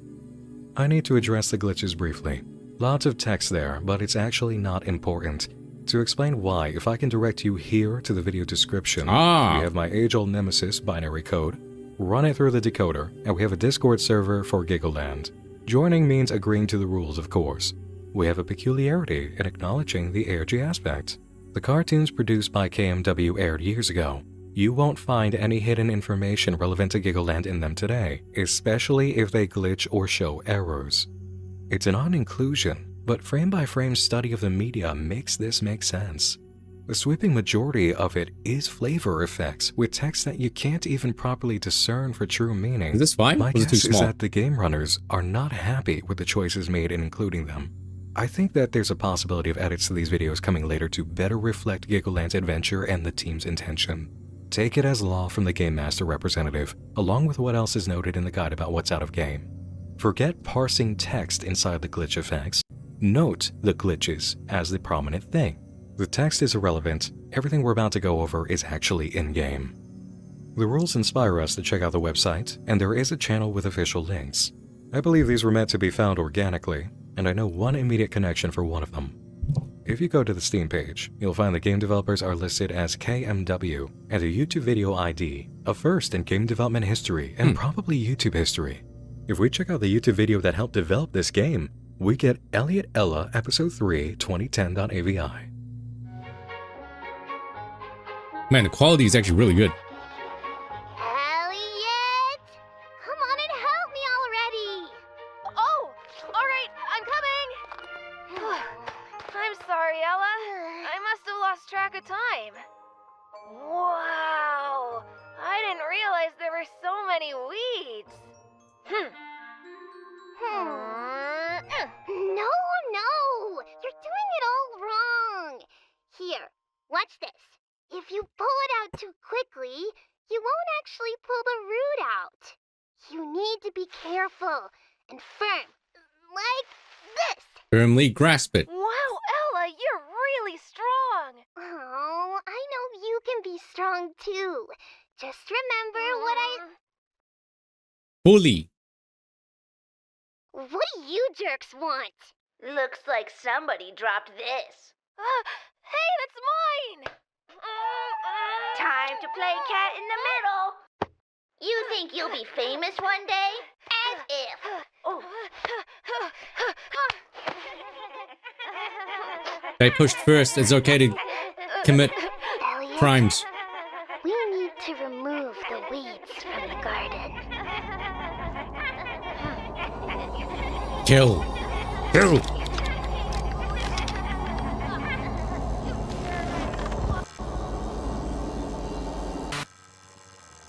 thought their heads were gonna explode.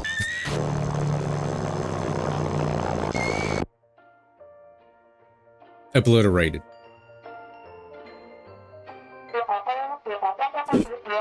Peanuts? No problem, Mr. T.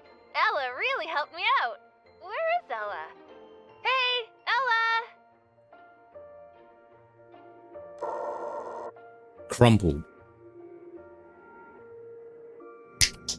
That's pretty This good. is a lot more interesting, right? So here we have Ella in the position of power and influence, with Elliot dreaming of a future in which he's in the role we saw for Giggleland's ad. Notice the theme between both videos, though.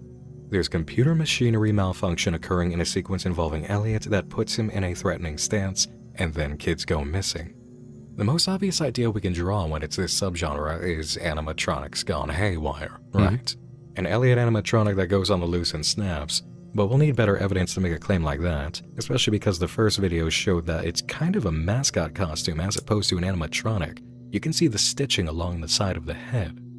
The hint about avoiding staff areas in the first video to ensure the proper function of machinery gives us a reason to lean in that direction, though. We've also got the introduction of an adult character speaking to Elliot here, Mr. T. In the video description for this upload, we have more binary code and an instruction, base 64 plus PDF. And we're going to get to that, but let's go back to the Steam page for a moment. There's something here related to the ideas of a malfunctioning Elliot I want to bring up. As with most Steam releases, there's a trailer video in the first slot of the media preview carousel. That's the ad that's played. We've seen it. The rest are screenshots from the game. The area and Giggleland we've already seen at night. A trip through the maintenance tunnel reminiscent of the first video, a Ferris wheel, and then a character-actor space for Elliot mascots. There's a little girl back here, our playable character, approaching the mirror. In the next image, we see her again, looking more directly into the mirror. And then there's a third shot here, exactly the same position, but with a menu pulled up and two key differences. Crank the gamma Elliot up. mascot has now appeared in the background, I see that. in the dark. And in the lower left corner, we have the development console issuing a bunch of warnings in red text, similar to some of the glitching sequences in the previous videos. Zoom in on those warnings.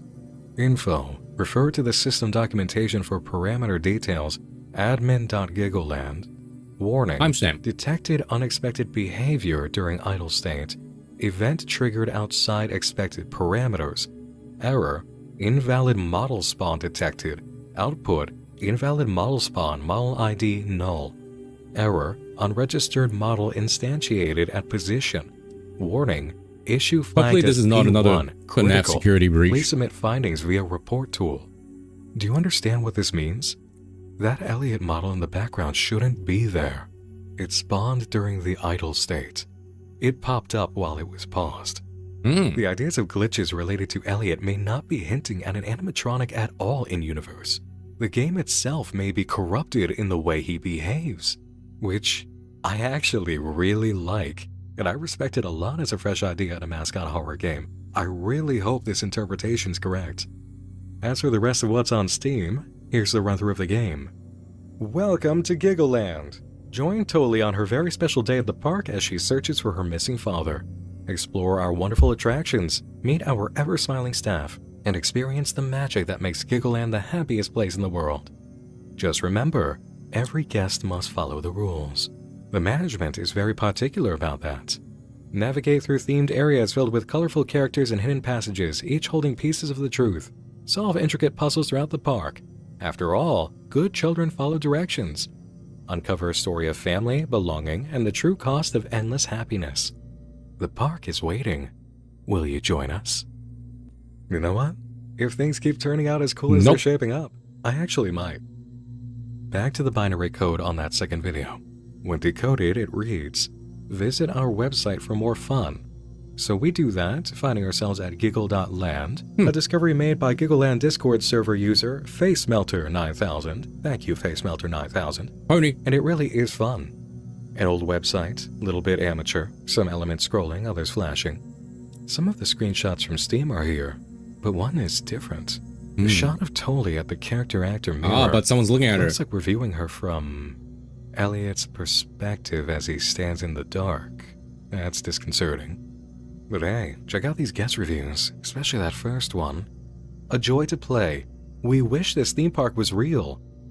This game is in-universe of the story. Just a game. Okay, like the story of Giggleland is at its home media, produced by KMW. Our position here on the outside of it, treating it this way, is a layer of the narrative. There's not actually a theme park that inspired this. Anything we observe from here on out has to be in a lens around the player experience and development of the game, not so much in-game. Of course, it's going to be playable, and that's fun, but this is a major component of why the ARG goes as deep as it does, and we've barely begun to see that. This is every bit part of the production and intended experience. Okay. Yeah, I'm in. Binary code or not, I'm in. It's shaping up to actually be appropriate use of binary code too, funny enough. Am I excited about a mascot horror game? Is that what this is? Is that what's happening? What is this? That third review, I can't stop smiling, I can't stop giggling, I can't stop being happy, falls in line with the end of the first video, as Elliot spirals into that giggling fit that won't end. We might be able to take this seriously, not just as some scary touch. There are a few links on the page we can visit. If you go to the About page, you'll find everything askew. The character meeting section has 2 illustrations in the wrong place, as it's supposed to be Elliot and Ella, and the arrows don't work. If you open their images in new tabs, you'll find the file names identified totally, who we've already seen, and the rabbit is named Rory. We're told, there is no fighting, you will experience no pain, you will feel loved, you will giggle and smile forever. Wish list now. That Lisa we make reference? games with love and care for all to share. Followed by a reappearance of the screenshots. The contact page is also messed up, and while you can fill out the form boxes, you're also told you can message directly at joshkmw@gmail.com. So that gives us a character, and if you email Josh, you'll get an out-of-office reply with a link in the footer. kidsmediaworkshop.com, which must be the in-game way of finding the company site as well as what it stands for. Alright. We're not done with the Giggleland site yet, though. That makes sense as head well. on back, try the guest book, and it's a mess. Wow.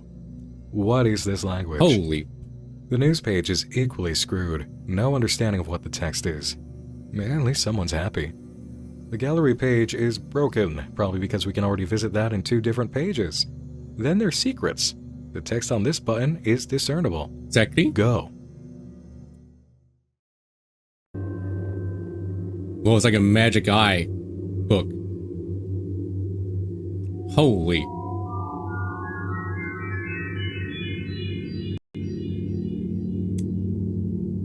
This is like that German video I uploaded, where instead of this, it was Jeff Bezos. If you watch the German Moments video, Streamer Eyes, you know what I'm talking about.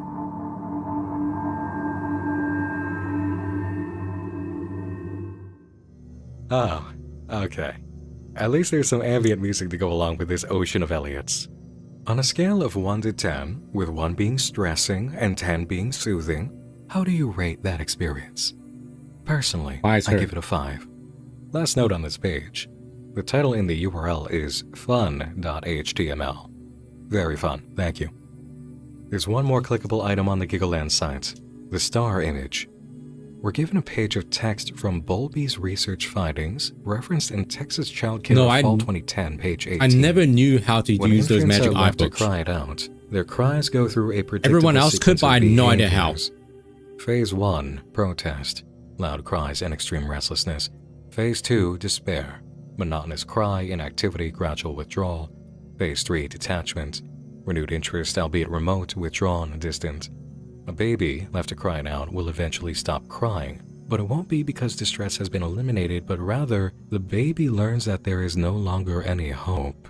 Damn. This is a different kind of scary than we're used to in this sort of project, actually. It's clinical, a calculated infliction of cruelty. I hadn't expected this. Now we have 2 indications of year 2010 in the project.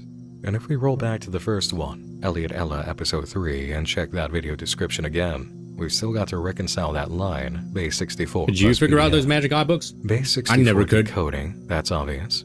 PDF is a file type. Leave a comment down below if you could figure out those magic eye books. We do have another site we can explore. KMW, Kids Media Workshop, who produced Giggleland. Very strange thing. The moment you get in, it asks for use of your camera and microphone to enhance your experience. Virus. I have no idea why it's asking for Virus. that. An audio player on the left as soon as you're in will allow you to play fun.mid. Clown music.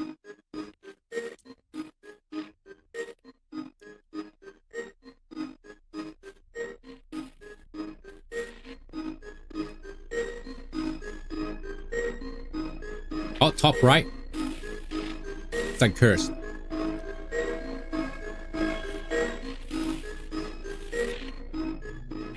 Right, that's a lot lower on the stressing to soothing scale. Let's recover with this immediate catch. 13 Our people base online. 64 code centered in red above the online number. Translation Like more people is that- KMW/report_nov_23_1990.pdf. It's a URL extension for the Kids Media Workshop site. Oh, Now we're really making progress. Missing person report, 8-year-old Classic. Laura Emily Robes. Brown hair, bruise under right eye, left arm in a dark blue sling from a recently broken arm. Last seen wearing a white shirt with pink flowers / navy blue long pants / gray socks and a purple and pink beaded bracelet.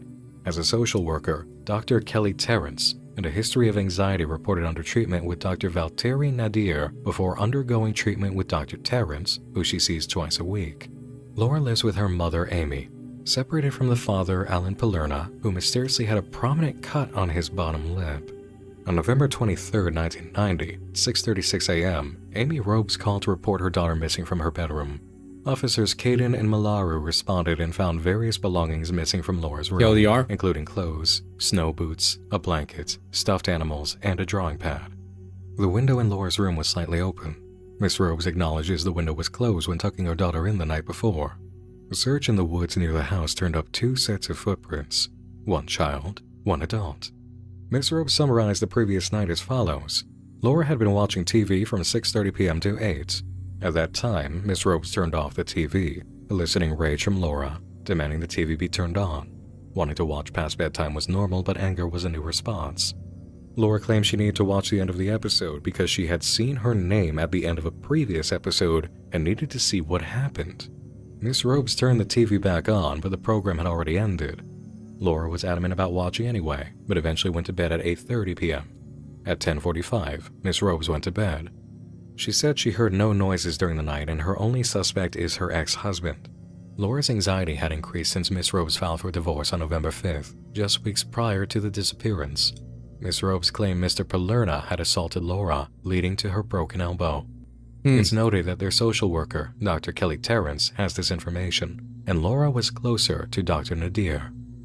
This is terrible. From a storytelling level, it's fascinating, but wow.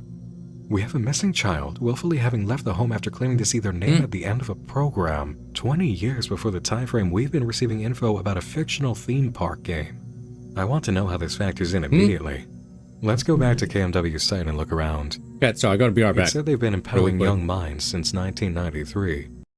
Sorry, I gotta go do something really quick. I shall BRB. Sorry about that. Had to go do something pretty important, but we are now back, and there shouldn't be any more disturbances until we finish this video. So let's continue. Oh snap! Sick fort. That's after the missing report for Laura. Except if you zoom in on the logo, it says it was established in 1990 when Laura went missing. What's the actual start date here? Why the conflict? 4 properties are under their banner. Elliot and Ella, Mother Tara, Terry's Vegetable Patch, and the Captain's Sales. No mention of Giggleland. There's a guest book, a few pages, and a menu on the left, and a privacy policy. Let's try that first. I'm curious. Majority of the page rundown is standard privacy policy until you get to the bottom. Therapeutic services. At the Kids Media Workshop, we work with certified therapists who specialize in child psychology. We take great care to ensure all therapists are board certified and understand the privacy policies we have in effect regarding any sensitive personal information. Should we need to break confidentiality with any of the children attending our program, parents and guardians will be notified of this immediately. We take great care in ensuring the safety and privacy of those who participate in the workshop. We have worked with therapists who have studied under great minds such as Eric H. Erickson. We thank you for your cooperation. Kids Media Workshop isn't for the production of kids media as entertainment. It's for production of kids therapeutic media through a workshop that directly involves them. This isn't about cartoons or even edutainment. This is totally different from what it's giving on the surface and just keeps getting further away from first impression. Eric H. Erickson is a real person. He was an American child psychoanalyst and visual artist known for his theory on psychosocial development who coined the phrase identity crisis. He's authored a few books, but his best known and most impactful is Childhood and Society from 1950. He served as a professor at Harvard Were and people Yale. smarter A back deeply in the influential man in the 1900s? field Now of I think about it. psychology and schools of thought, Like every time formation we of refer theory back and to like practice. Remember the article smart cited people, earlier it's always from like Texas this guy Child from Care in fall 1902, 2010? like Eric 1940, Erickson cited like there for his 1950. presentation on the 8 stages of psychosocial development, and the relevant stage to the article is the first, trust versus mistrust. Our understanding of KMW increases in the About Us page. We are a nonprofit workshop dedicated to helping children express themselves through artistic expression and channel their creativity. We are a passionate group of artists, animators, and writers who help bring children's stories to life. Founded on the principles of child psychology, our mission is to give troubled kids a healthy outlet for their thoughts and feelings by producing great entertainment for other kids. Because of the unique way our workshop is run, we're able to combine the innocence and energy of childhood imagination with the You guys hear artistic echo expertise in of my our creative microphone? leaders. This results in various cartoons and books that are beautifully crafted and carry messages of hope, perseverance, and adventure. Values that every kid should understand. I guess both Our you both supervised have sessions both give have good kids the points. tools they need to express themselves through writing, animation, and voice acting. Group sessions think- are run by a licensed therapist and critically acclaimed animators and writers to help bring stories to life while keeping children safe and happy. Cartoons that reflect values every kid should understand, huh? The way Elliot handled those other kids in episode 3 is in line with how we like to do things over here, but obviously maiming and burying your enemies isn't such an approved therapeutic response in professional methods, so I don't know what happened in that animated piece, actually. It probably started from a therapist-approved place. Testing. Here's an odd message from the founder, Terry. It's screaming secret message. We all know it, but nothing discernible pops out from the immediately sensible approach. Let's hold on to this. It might get a cipher later. Going to keep the idea that Terry might be Dr. T in mind, and that the only Terry we already know is Dr. Val Terry, Laura's preferred specialist. Also falls in line with the Terry and Tara in the property names. Trying the Our Stories page results in random number generators in every single page outlet. Way too dang. 1222, 1223, 1224, and what's probably 1225 Christmas Day are listed here. I can't make any sense of this at all. Maybe later. Let's back out the way we came in. Want to try the Parent Zone? It's more text in line with the mission of KMW with some testimony from parents who are not named. 2 kids give praise to Debbie and Simon. The kids are named, but not the parents. As for contact, you can go to the page, but you can't send an email. You also can't sign the guest book. That link goes nowhere. So does adding to favorites. That's more of an old internet thing. Let's try accessing the 4 properties on the front page. Elliot and Ella first, of course. Oh. Alright, just as broken as Giggleland. Sick. Anybody else got a little chill that something might pop out or change at any second? Chill. Not a fan of this page. Let me grab that text for us quick. Elliot and Ella is a cartoon that helps teach children about the powers of kindness and friendship. Elliot is a shy cat who's afraid to stand up for himself. His best friend Ella is a brave dog who's not afraid to stand up for herself and her friend. Join these two as they learn how to rely on each other by being the very best of friends and learning how to stand up against bullies and other negative forces. The cartoon was written by children who had trouble learning to express themselves and speak up. Our team worked with them on identifying these struggles and coming up with relatable characters the children aspire to be. Elliot and Ella truly are a workshopped idea by kids in therapy, which means Giggleland is probably spun out of the same process. Makes sense. The name and concept are quite childish, right? This also gives a lot more reason to love the approach taken in the animation work. It is exactly the child-friendly, teach-the-kid style from character design to voice work and movement. They were trying to be as authentic as possible here. Bravo! The Mother Terra page is missing. Terry's vegetable patch works, but lacks images that should be here. Terry's Vegetable Patch was one of the first cartoons created by the first generation of KMW. The cartoon focuses on farmer Terry, a man who moves from the big city to inherit a farm full of talking animals. Watch farmer Terry grow into his own as he learns from his friends how to take care of the farm and even go on some wacky adventures. The children of KMW helped in creating unique talking animals that showcase their personalities. The children wanted to make a story that wasn't just fun and lighthearted, but also emphasized how to work together and create new friends along the way. The Captain Sales is a page that also exists, even if the images are also broken, but an offer to download a secret treasure map makes up for that, and we'll check it out in a moment. Description for Captain Sales is a comic book where readers go on adventures with Captain Bolster, a pirate who sails the mighty seas with his crew. Discover the mysteries of lost lands and learn about new cultures as the crew embarks on new adventures in every issue. With a love of exploration and wonder, the children built out this expansive world they wish to explore. Each character is heavily inspired by the children who helped create this series to learn more about their backstories and the places they wish to travel to when they grow up. The treasure map is a trip. 3 folders, marked blue, green, and red, and the contents are PNG images of dots that have been numbered. Clearly, it's an overlay approach, but what do we apply it to? What if we search for the missing property on KMW? Giggleland isn't here, but we understand the URL conventions for the site. Try giggleland.html as an extension, and here we get red, blue, plus green as the only element on the page. Now there's a clue for the map. As for where we pick up from here, it gets a little wild. Did you know you could hide media files inside of a PDF? Because that's what they did with the missing report about Laura.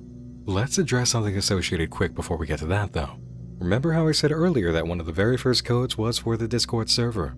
This is one of the most thriving, cohesive, organized ARG Discord servers I've ever seen, and I'd like to give a round of applause to its members, moderators, and admins. There's a lot of discovery, collaboration, celebration, tracking things, and especially doing their best to keep a positive, goal-oriented atmosphere. Giggleland is more complex than a few basic maneuvers of ARG, and working together has brought things into active play a lot. Aurora and her co-players have done a lot as well here, and I wanted to establish that before addressing the missing report file. It was their study as a unit that uncovered and began interpreting what to do about an audio file embedded in the PDF. Problem was, it was password protected. So what could the password have been? On the Giggleland site was one more page we haven't visited, which may have been hinted at through the Steam screenshots. bugreport.html. As soon as it loads in, we even see similar language. So let's try to make some sense of this as well as collect the piece we need to move forward. User input detected /quit. Command is rejected because there's a session lock and we have to wait for process termination. Then an unexpected event observed during gameplay state, like in the Steam screenshot. But that was in the idle state. Still, a new model appears and coordinates are given. Not the same as in the Steam screenshot, mind you. Another message. No corresponding script located for shadowcasting initialization. So whatever's just popped in, there's no script attached for it for exactly what you think, which is casting shadows. User was told to submit their findings with the report tool, then tried to force quit twice and were denied. They tried to call a move command on a null object. I'm guessing they were trying to move whatever spawned in, and were told it wasn't set to any instance of an object. These error codes place the engine as Unity, by the way. Another error report is requested, but they attempt to force quit. Critical process dependency is listed. A message in base 64 that decodes to Sarah. Render pipeline asset is listed as missing or incompatible. Another force quit is attempted, and then the whole thing crashes after running out of system memory due to an overflow. Whatever happened here, it filled the available space to the point of bringing the entire session down and forcing an error report in the form of crash logs. So we have a base 64 code meaning Sarah. Where do we plug that in? Earlier, we did get an instruction, base 64 plus PDF, from Elliot Ella episode 3. If you take the name Sarah and the case number from the PDF's missing report, you get the password to the media file, missing.wave, cracked by Discord user Timus. Gratitude and due praise to everybody in the Giggleland Discord who worked on this one. There was a lot of visible effort to get there. Wow. Happy birthday to our dear...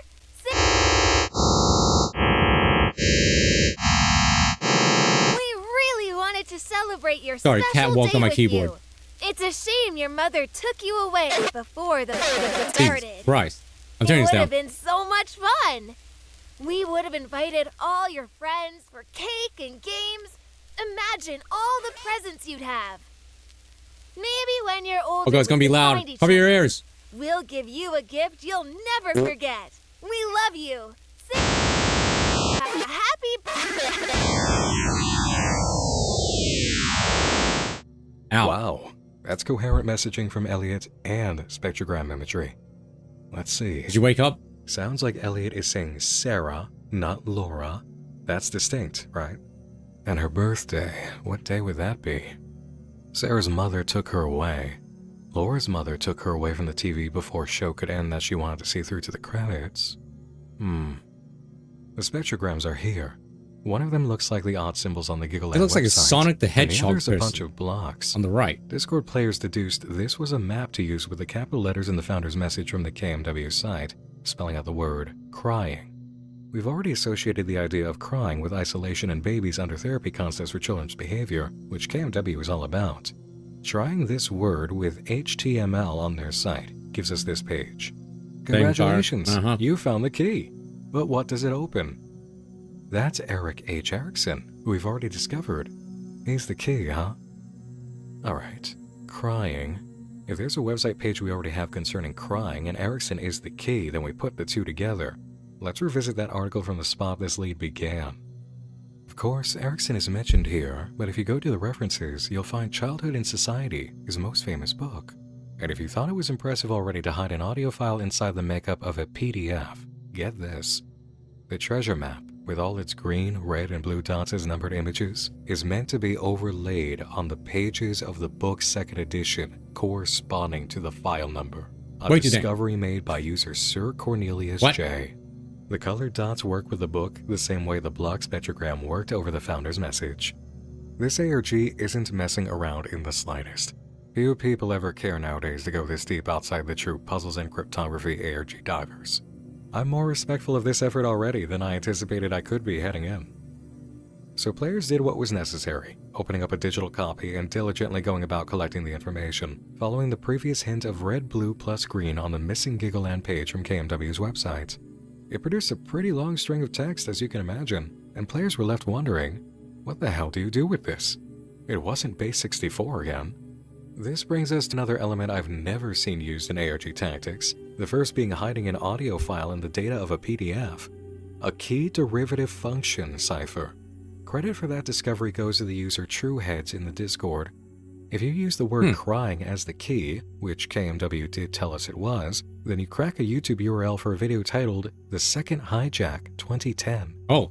It's gonna be loud.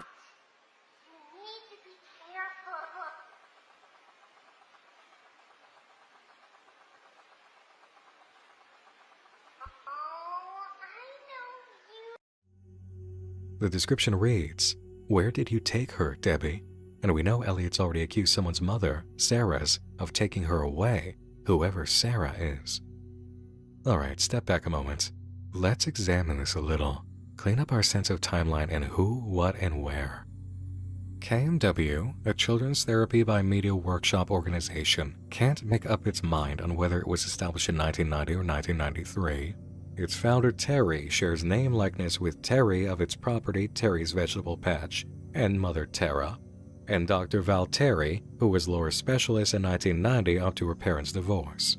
It also coincides with Mr. T as spoken by Elliot. November 1990, Laura was watching TV expecting to see her name at the end of an episode of a show, got denied, and left home through her bedroom window in the night. She was accompanied by an adult or someone with much larger shoe prints, and packed up with the expectation of not returning. In 2010, 20 years later, we have Giggleland, a media property by KMW with expectations of releasing a game featuring their animated characters Elliot and Ella. Elliot is on a file wishing a happy birthday to Sarah, who was taken by her mother. Ella, in this video, the second hijacking, is heard in episode 3, with an audio interruption, and this may be directly related to the question in the description, "Where did you take her, Debbie?" Is it possible that both of these cases are of missing girls under slightly different circumstances, but both were watching TV and experienced something directed at them? A kind of familiarity that promised more. What was the nature of the hijacking here, and what occurred in the first one? Let's observe what precisely happened with the media of episode 3 in this moment. I'm going to play both clips synchronized. You should hear them doubled up a bit. Once the double up stops, that's the missing component. You won't actually pull the root out. You need to be careful and firm, like this. Wow, Ella, you're really strong! Oh, I know you can be strong too. Just remember... The living room recording clip is slower than the original. Stylistic touch, maybe. Not so relevant, I think. What's important here is that there is an interruption and we can see it reflected in the lighting. That's the hijacking portion. Everything else about the episode sounds normal. Here, let me try synchronizing them better. You won't actually pull the root out. You need to be careful and firm, like this. Wow, Not the Ella, fade to you're black. really strong! He ran out of budget. Oh, I know you can be strong too. Just... Yeah, see it? The way the whole room darkens during that missing audio portion, then the lighting comes back when Ella does. What's missing from the TV in this exact living room is what's important here. Got some good news for you though. We're not done. This video has a written transcript, reading. She speaks to herself. Alone she begins to stand. Reaching her hands, she begs for some light. Answers. That is all she wants. Her travels are only just tumbles. She who speaks, 06. Follow the first letters of each line, and it spells out Sarah, followed by She Who Speaks 06. This clue lines up with a post from the official Giggleland Twitter. Tumble, tumble through the tracks. Tumble along the path and watch. She who speaks is one worth seeing. Follow her and ask her what you may. The use of the word tumble is prominent, and it's used in the YouTube clue too. Tumble. Is it a Tumblr account? Turns out, yes. Can you find it with the clues you got here? No. Not directly, anyway. No. This is the only point at which I'm going to confirm what the Game Masters probably already figured out during this moment players found this bit and tried to solve it. The roundabout way of discovering this might have been a touch too head-scratchy, since you used such direct language in the transcript that playing with the wording wasn't going to get anyone there fast. And it probably went over a few heads of playing with the wording with other information. If it had been next squeaks the Corgi ARG, I'll figure it out. Speaking 06, it might have cracked within an hour. You're going to have moments of finding you didn't quite connect a wire strongly enough or had a bolt twisted just a little too tight while running an ARG. It's okay. You still had the pieces on the board that were necessary. This was just a language issue. Anyway, info time. The discovery for this came with a little bit of voice of God hinting towards a Reddit post under r/weird about a Tumblr blog by Sarah is Speaking 06, a girl who seems to be stuck in her house making weird posts. I wonder what life would have been like if I was born in the commune. I'd probably have to do all those chores, which would suck, but at least there would be other people. Maybe I would have had a lot of friends and could have learned to draw with Mom. Now that I think about it though, if the commune was on a farm, did that mean they had no Wi-Fi? And then we have sketches her mother made, which... oh, cartoon animals, including a cat with a top hat and a very familiar outfit crossed out. I think we know where this is leading. Then there are these other two shared Reddit posts. Mom said she'll make me a special graduation dinner tomorrow night, which is sweet, but if we're celebrating, why don't we go to a restaurant instead? Besides, I always wanted to go to one. I can't even go for a walk outside my house. The moment Mom can't see me from the window, she taps on it like crazy. It's so loud, too. This is an easy situation to read. Her mother escaped from a commune, or what the people there called a commune, before Sarah was born. Now she's either constantly relocating them, which suggests the "where did you take her" line, or she's been raised outside general society to keep her safe because the members of whatever she escaped are looking for them. Want to guess in advance that this commune might be the real Giggleland, and currently people watching don't a come back from it? ARG video in advance that Debbie used to be Laura too, and she made it out. Called Giggleland. Well, I guess that the hijacking was an attempt to capture them both by exploiting Sarah through KMW Media. I'd like to place all those ideas on the table right now and see if any of them turn up correct. And I'm thinking it's probably going that way on at least 2 points. Let's hit that blog now and see what's going on with Sarah, our first interactable character in the game. And right away, you cannot make this up, Opening the Tumblr, smack in the center just days ago, a photo of her TV focused on the credits with the copyright for Kids Media Workshop at the bottom. Also, that's a great old CRT set. It feels like a match for the audio quality we heard in the second hijacking. Prominent focus here on written by Simon Sampson, and if we scroll, we get just before it, character artist Debbie Sampson. That took literally no time, holy shit. Okay, Debbie Sampson, Sarah's mother, didn't just run from a commune involved with KMW, she was the character artist for what I'm guessing is Elliot and Ella, and her husband Simon was the writer. Wait, hold on. Debbie and Simon. Debbie and Simon. The only kids named on the KMW Parents Zone, ages 11 and 13, Debbie and Simon. They were both kids in the workshop. And it gets better. Check out what Sarah wrote just before this. Fuck, I can't stop crying. What the fuck did I just watch? Why was this in the basement? Who made this? Scroll a little further and bingo, Elliot and Ella on VHS, episode Making Friends. Debbie's on the run from KMW, which is a much bigger and insidious workshop than as advertised, and she's been moving Sarah around to keep them safe from discovery. She and Simon were there as children, and they developed Elliot and Ella. Usually, I'd have to go through the whole Tumblr of a character from the start to tell this side of a story, but that was just right there the moment I opened it. And I'm guessing it's because of all the Discord players who've been interacting with Sarah and giving her courage to explore the basement and find out who her mother is exactly. Great work. And actually, wow, it's literally right here too, in this post just before all of that. I'm sorry I've kept you all waiting. I've been scared. I want to know what Mom's hiding, but I'm also really scared of what I could find. You've all been encouraging me the past few days to be strong and that I need to take action into my own hands. I'm grabbing the key tonight when she's asleep. Bravo, Giggleland players. You've succeeded in one of the long-standing branches of ARG gameplay, the interactive character in a tough spot. Well done. Alright, so, Kids Media Workshop creates its stuff using the children as designers, and we have the old drawings of Debbie's. Debbie and Simon came up with Elliot and Ella, which was then turned into a professional production by KMW. Debbie fled the workshop, aka commune, and Simon stayed behind. I'll scan the Tumblr quickly for info that helps us understand more. Looks like the friendship gained with players encouraged Sarah at first to ask her mother about the past directly, and she did get some answers. She finally calmed down and told me why she doesn't want me in her room. She doesn't want me seeing her past. She told me she's ashamed of it and she wouldn't want me to see what she's done. I don't know why she wants to keep it though. I tried asking her, but she just said there's some memories she has to hold on to. I asked about the commune, and she told me that wasn't a good place.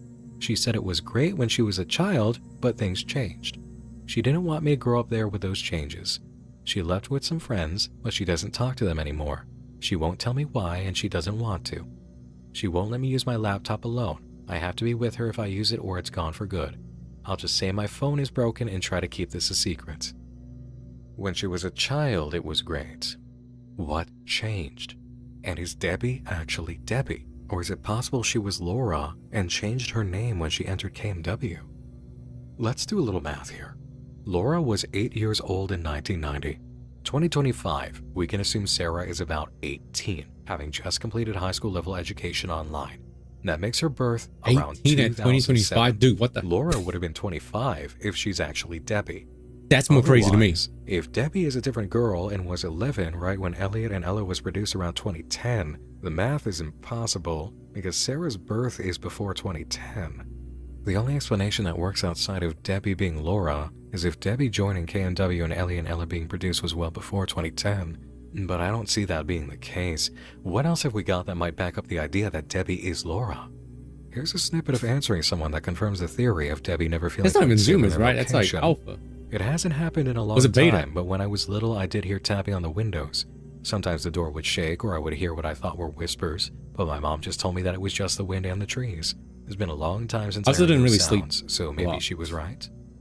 There's also a post about Sarah getting a flash drive. Oh, be prepared for a dead drop from Sarah on the run in the future, possibly, in which you can pick up that flash drive. This is Probably signaling something like that well in advance. I'm not going to be surprised. Someone tried showing Sarah the audio file with her name, and she claims not to hear her name, but doesn't appreciate being shown scary things. Funny, all things considered. She has graduated her online courses for the normal run of things through high school and would like to go to art college, but her mother wants her to stay and Sarah has no money. When asked if she believes in ghosts, Sarah says, yeah, when I was little I thought the house was haunted because of the sounds I heard at night. This is But crazy. Mom just told me it was So because this the is house like is old. happening live. She informed someone Well, not asking live, about her back favorite then. song that And this is Sarah Landslide speaking is like part of by Fleetwood ARG. Mac, the lyrics to which could easily apply to Debbie's point of view, raising her on the run. As for the father, I wonder if my dad is still in the commune. Mom didn't tell me when she left, so is he still there? I never met him before and Mom doesn't have any photos around. I've asked about my dad before, but Mom doesn't like talking about him. She really doesn't like to talk about anyone she's known. She never talks about my dad, or her parents, or her uncle, or her cousins. The adults at this commune Wait, were you didn't read runners last that bit. would Maybe go for Mom just supplies doesn't while like everyone men. stayed in the village. The kids had chores Let's like go cooking lesbian. and cleaning and taking care of animals, and this barn. Like, wow, that is too much work. Mom said I should be glad we're not there since I have it so good, but like, at least she went outside. She didn't like talking about her uncle much. She said he was an artist and taught the kids how to draw and express themselves, which is really cool. I wonder if that's what those drawings were. I asked why she left and she just said she didn't like it, which like, yeah, the chores suck, but she got to go outside and have friends. I asked her if her uncle is still there and she said he's probably dead, but like, she sounded kind of happy about it. Was her uncle the adult who escorted her from home that night in November 1990? This would add more evidence to Laura being Debbie. We know there was a pair of adult footprints and she was advised to take items that made sense in the context of leaving for good. Way too big. Only an adult figure would have recommended that. Mom apologized about not wanting to go out and I decided I wanted some answers. I asked if she was raising me the same way she was raised. She said yes, but also no, which like, doesn't really answer the question. Apparently she joined a commune when she was a kid and lived with her uncle. She told me about some of the other adults, but there were a lot of kids. It sounds like it was a village and she was able to go outside but not leave the area. And, there's that children's book Debbie made, with a scene of a little boy and a little girl and a lesson about gardening. Again, having to do with root systems. Perfect little apples. Gotta give it up for this extra touch too, printing out a book on top of the cartoon work. Don't be surprised if this ends up in a dead drop too if they ever do one. That would be a fun receive. And that, for now, is where it stands. Good night, Val. No, actually, that isn't where it stands. I'm not done here. A piece of this picture is bothering me, and I asked myself about it enough that I think I've seen the edge of a sticker and started peeling it back. And now I've got to tell you what's underneath. And I don't mean how the game character Tolly is just an anagram of Elliot. That is weird, and I can't explain the intention there yet, but I've got to bring this to your attention. It does start with Tolly, actually. The entire way through the ARG, we've been told this is a KMW product, right? KMW made Elliot and Ella. They made Giggleland. Why, then, would they include something as dark, adult, and upsetting to kids and parents as alcohol and pills at a character-actor mirror? Why is there a general horror game vibe all around in this circumstance? Why is there a horror game vibe in the ads for this game by KMW? Because it's a mascot horror game, Nick. Yeah, I know, it's supposed to be that way, I get that. Not that deep, Nick. Look at Jeez. the whole picture around this game. The ad that led us here, the code it involved, the YouTube video ID code listed as a developer, the busted amateur website for this game using screenshots from the game that are also on Steam, creating a thorough connection. The ARG utilizes that broken amateur website as well as an old, potentially archived and corrupted KMW site, with codes, puzzles, and a document that points us in the direction of Sarah and her runaway mother. And Giggleland was not listed as an actual product under KMW's banner, right? We had to add that to a URL to find that page, which just gave us another clue in the hunt. I've been bringing up the question of Elliot and Ella Media being corrupted as we've been seeing it and wondering what's going on there. But without details that lead us to a conclusion on the matter, we just have to shrug. Ordinarily. Unless you can explain it, and the explanation is plausible. I've said in the past that if you're going the immersion route for an unfiction project or ARG, Your greatest show of strength in writing is justifying the existence and utilization of elements. Make it make sense to exist beyond just being a delivery vehicle for info to keep the game going. If you're using a Facebook page or some other kind of means of expression, make it part of the narrative and justify its existence.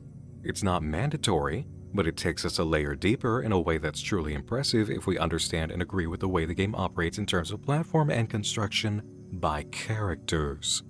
It's solid, thorough writing. What if that's exactly what's happening here? Is Giggleland a legitimate KMW product? Or is it entirely made up with an associated ARG and animated pieces or edited animated pieces, all crafted by a single character or a group of characters in the universe of the story, specifically doing it to harass Debbie and provoke Sarah out of hiding? Why would KMW allow something like this? Why would they ever authorize an entire game like this? Or include such transparent horror in their website? The alternate reality game we've been playing might have been designed by someone from the commune or against the commune, not KMW itself. The only truly legitimate viewpoint in this entire construct is Sarah. And here's another thing for you to think about, okay? We understand through Sarah that Debbie escaped with friends. She no longer talks to those friends. That means somewhere out in this world, if they're alive, there are people who know who Debbie is, who know her background, who probably have an idea where she is and that she has a daughter that she's raising in secret. There can be multiple options for who is creating Giggleland and this media attached to it. But I don't believe assuming it's KMW itself is the smartest route. The game is most likely not a half of the experience that's being built up to. It might be a major component of the grand design by whoever's doing this. And we cannot trust the Elliot and Ella media we've been seeing. The game appears to be an in-universe fictional theme park edutainment sort with not-so-friendly elements composed by warped psychologists whose therapeutic device might just make more trauma. It's bugging out in ways that normally read as being haunted or maliciously coded, and it's like the associated cartoon, Elliot and Ella, is equally affected. But I can't shake this feeling. We're meant to pay far more attention to the conflict of this screenshot in this game, supposedly made by KMW, Kids Media Workshop. The picture doesn't add up. Making a game that turns their own therapeutic cartoon characters into victims in horrors doesn't logically make sense.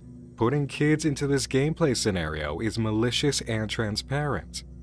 If you want to provoke somebody knowing they came from this background, even if you're not affiliated with the cult, it makes perfect sense.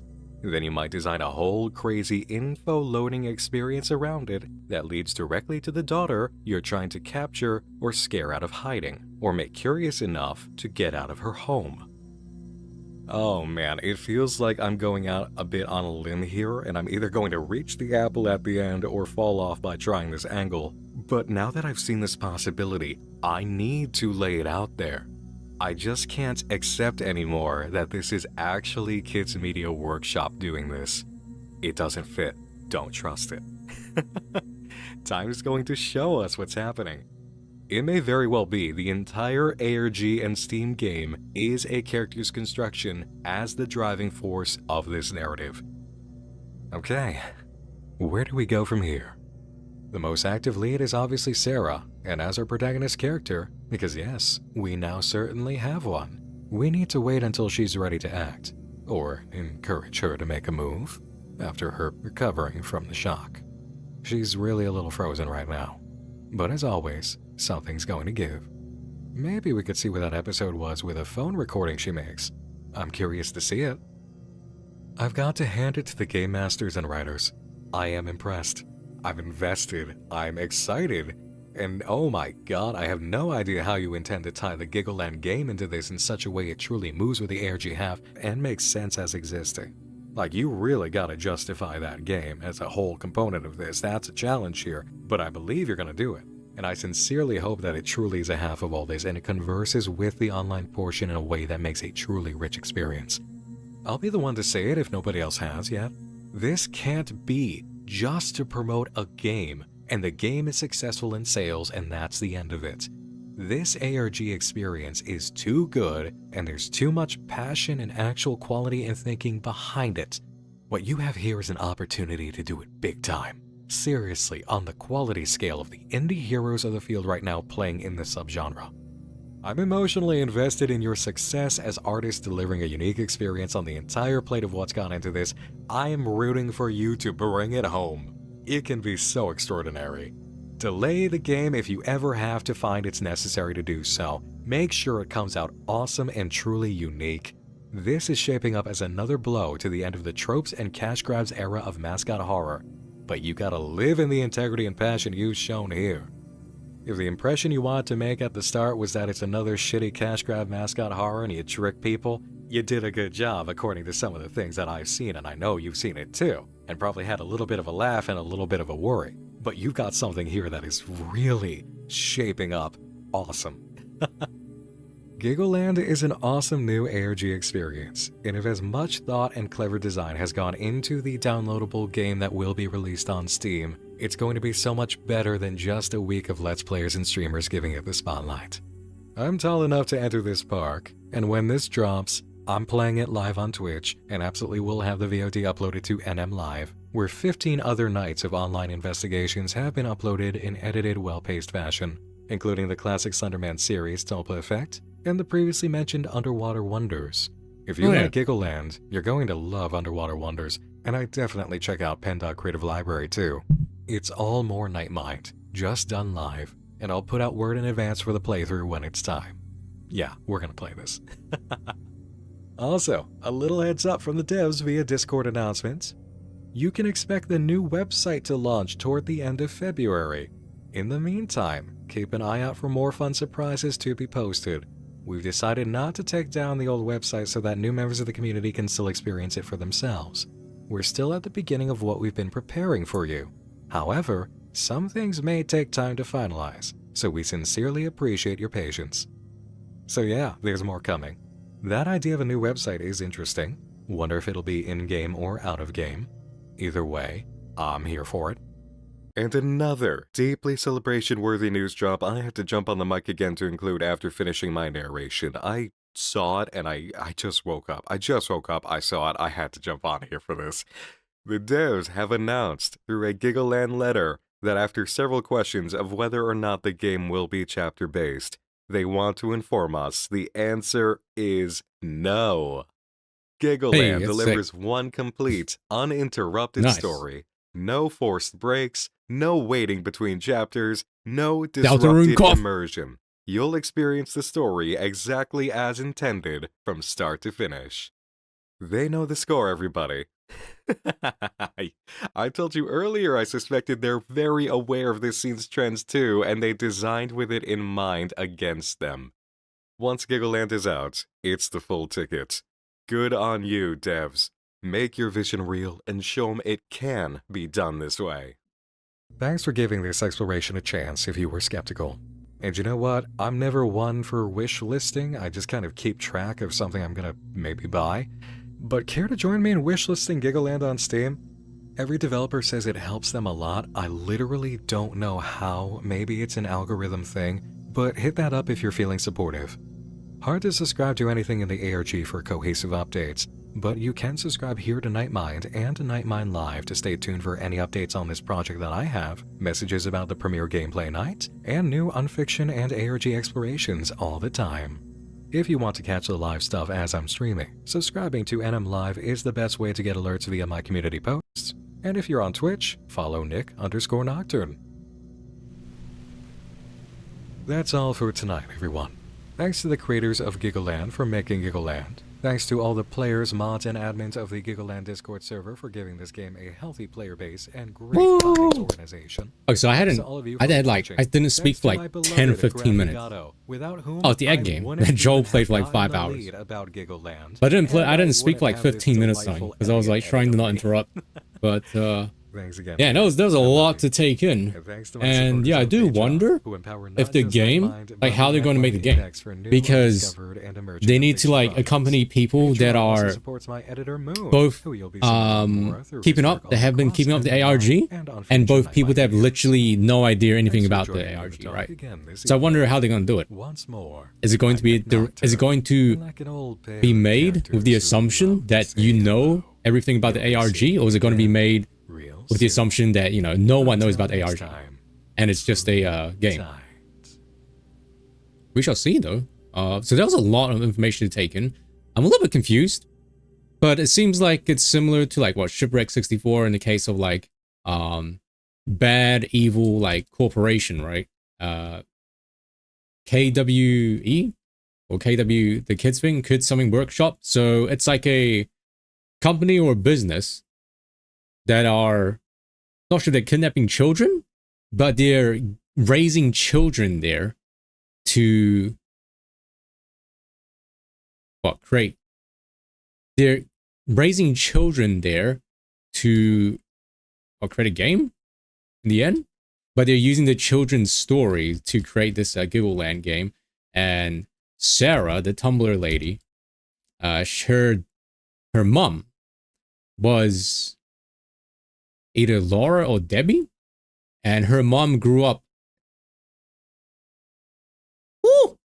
Her mom grew up at the kids' workshop thing, and she fled. She said it was good when she was a kid, but as she grew up, some things changed, and she ran away from that place. But so her mother, Sarah's mother and father, the hell's that? So Sarah's mother and father, Bruce, both grew up in that place.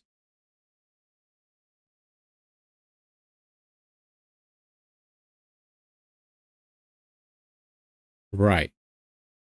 Okay, I think I kind of get it. Is that a bang boo? Oh. Okay, so pretty entertaining stuff. Originally I was going to only upload the that one Night Mine video we saw with the not haunted school, but the school rumor one, and I was going to name the YouTube title like "One Guy Made This," and it's amazing. But since I'm planning on adding this video alongside that one, I guess I can't make that as a title. So we'll call this video like, I don't know, the Nexpo one I called like Nexpo Trifecta because we watched 3 videos. I guess this one we'll call like Night Mind Marathon or something. I think it sounds pretty good. So with that said, that'll be it for me, chat room and YouTube. Thanks for watching. There's still a couple of other videos we haven't seen from Night Mind and Nexpo, which I could save for next time. There's like a it's like a Gary's mod one, and another like paranormal found footage one. There's like a 3-hour SpongeBob one or something. Nexpo recently put out a 1-hour, like 50-minute one a couple days ago. So we'll see how it goes. But yeah, that'll be it for me. And the next time I'm back in will probably be like tomorrow, I guess. And we'll finish up the Evan Jelly Sandwich collab, I guess, story 2, because that's when it unlocks. So yeah, I'll see you guys tomorrow. Thanks for watching. Hopefully the Draxler YouTube channel gets reinstated and nothing gets lost. But yeah, see you guys later.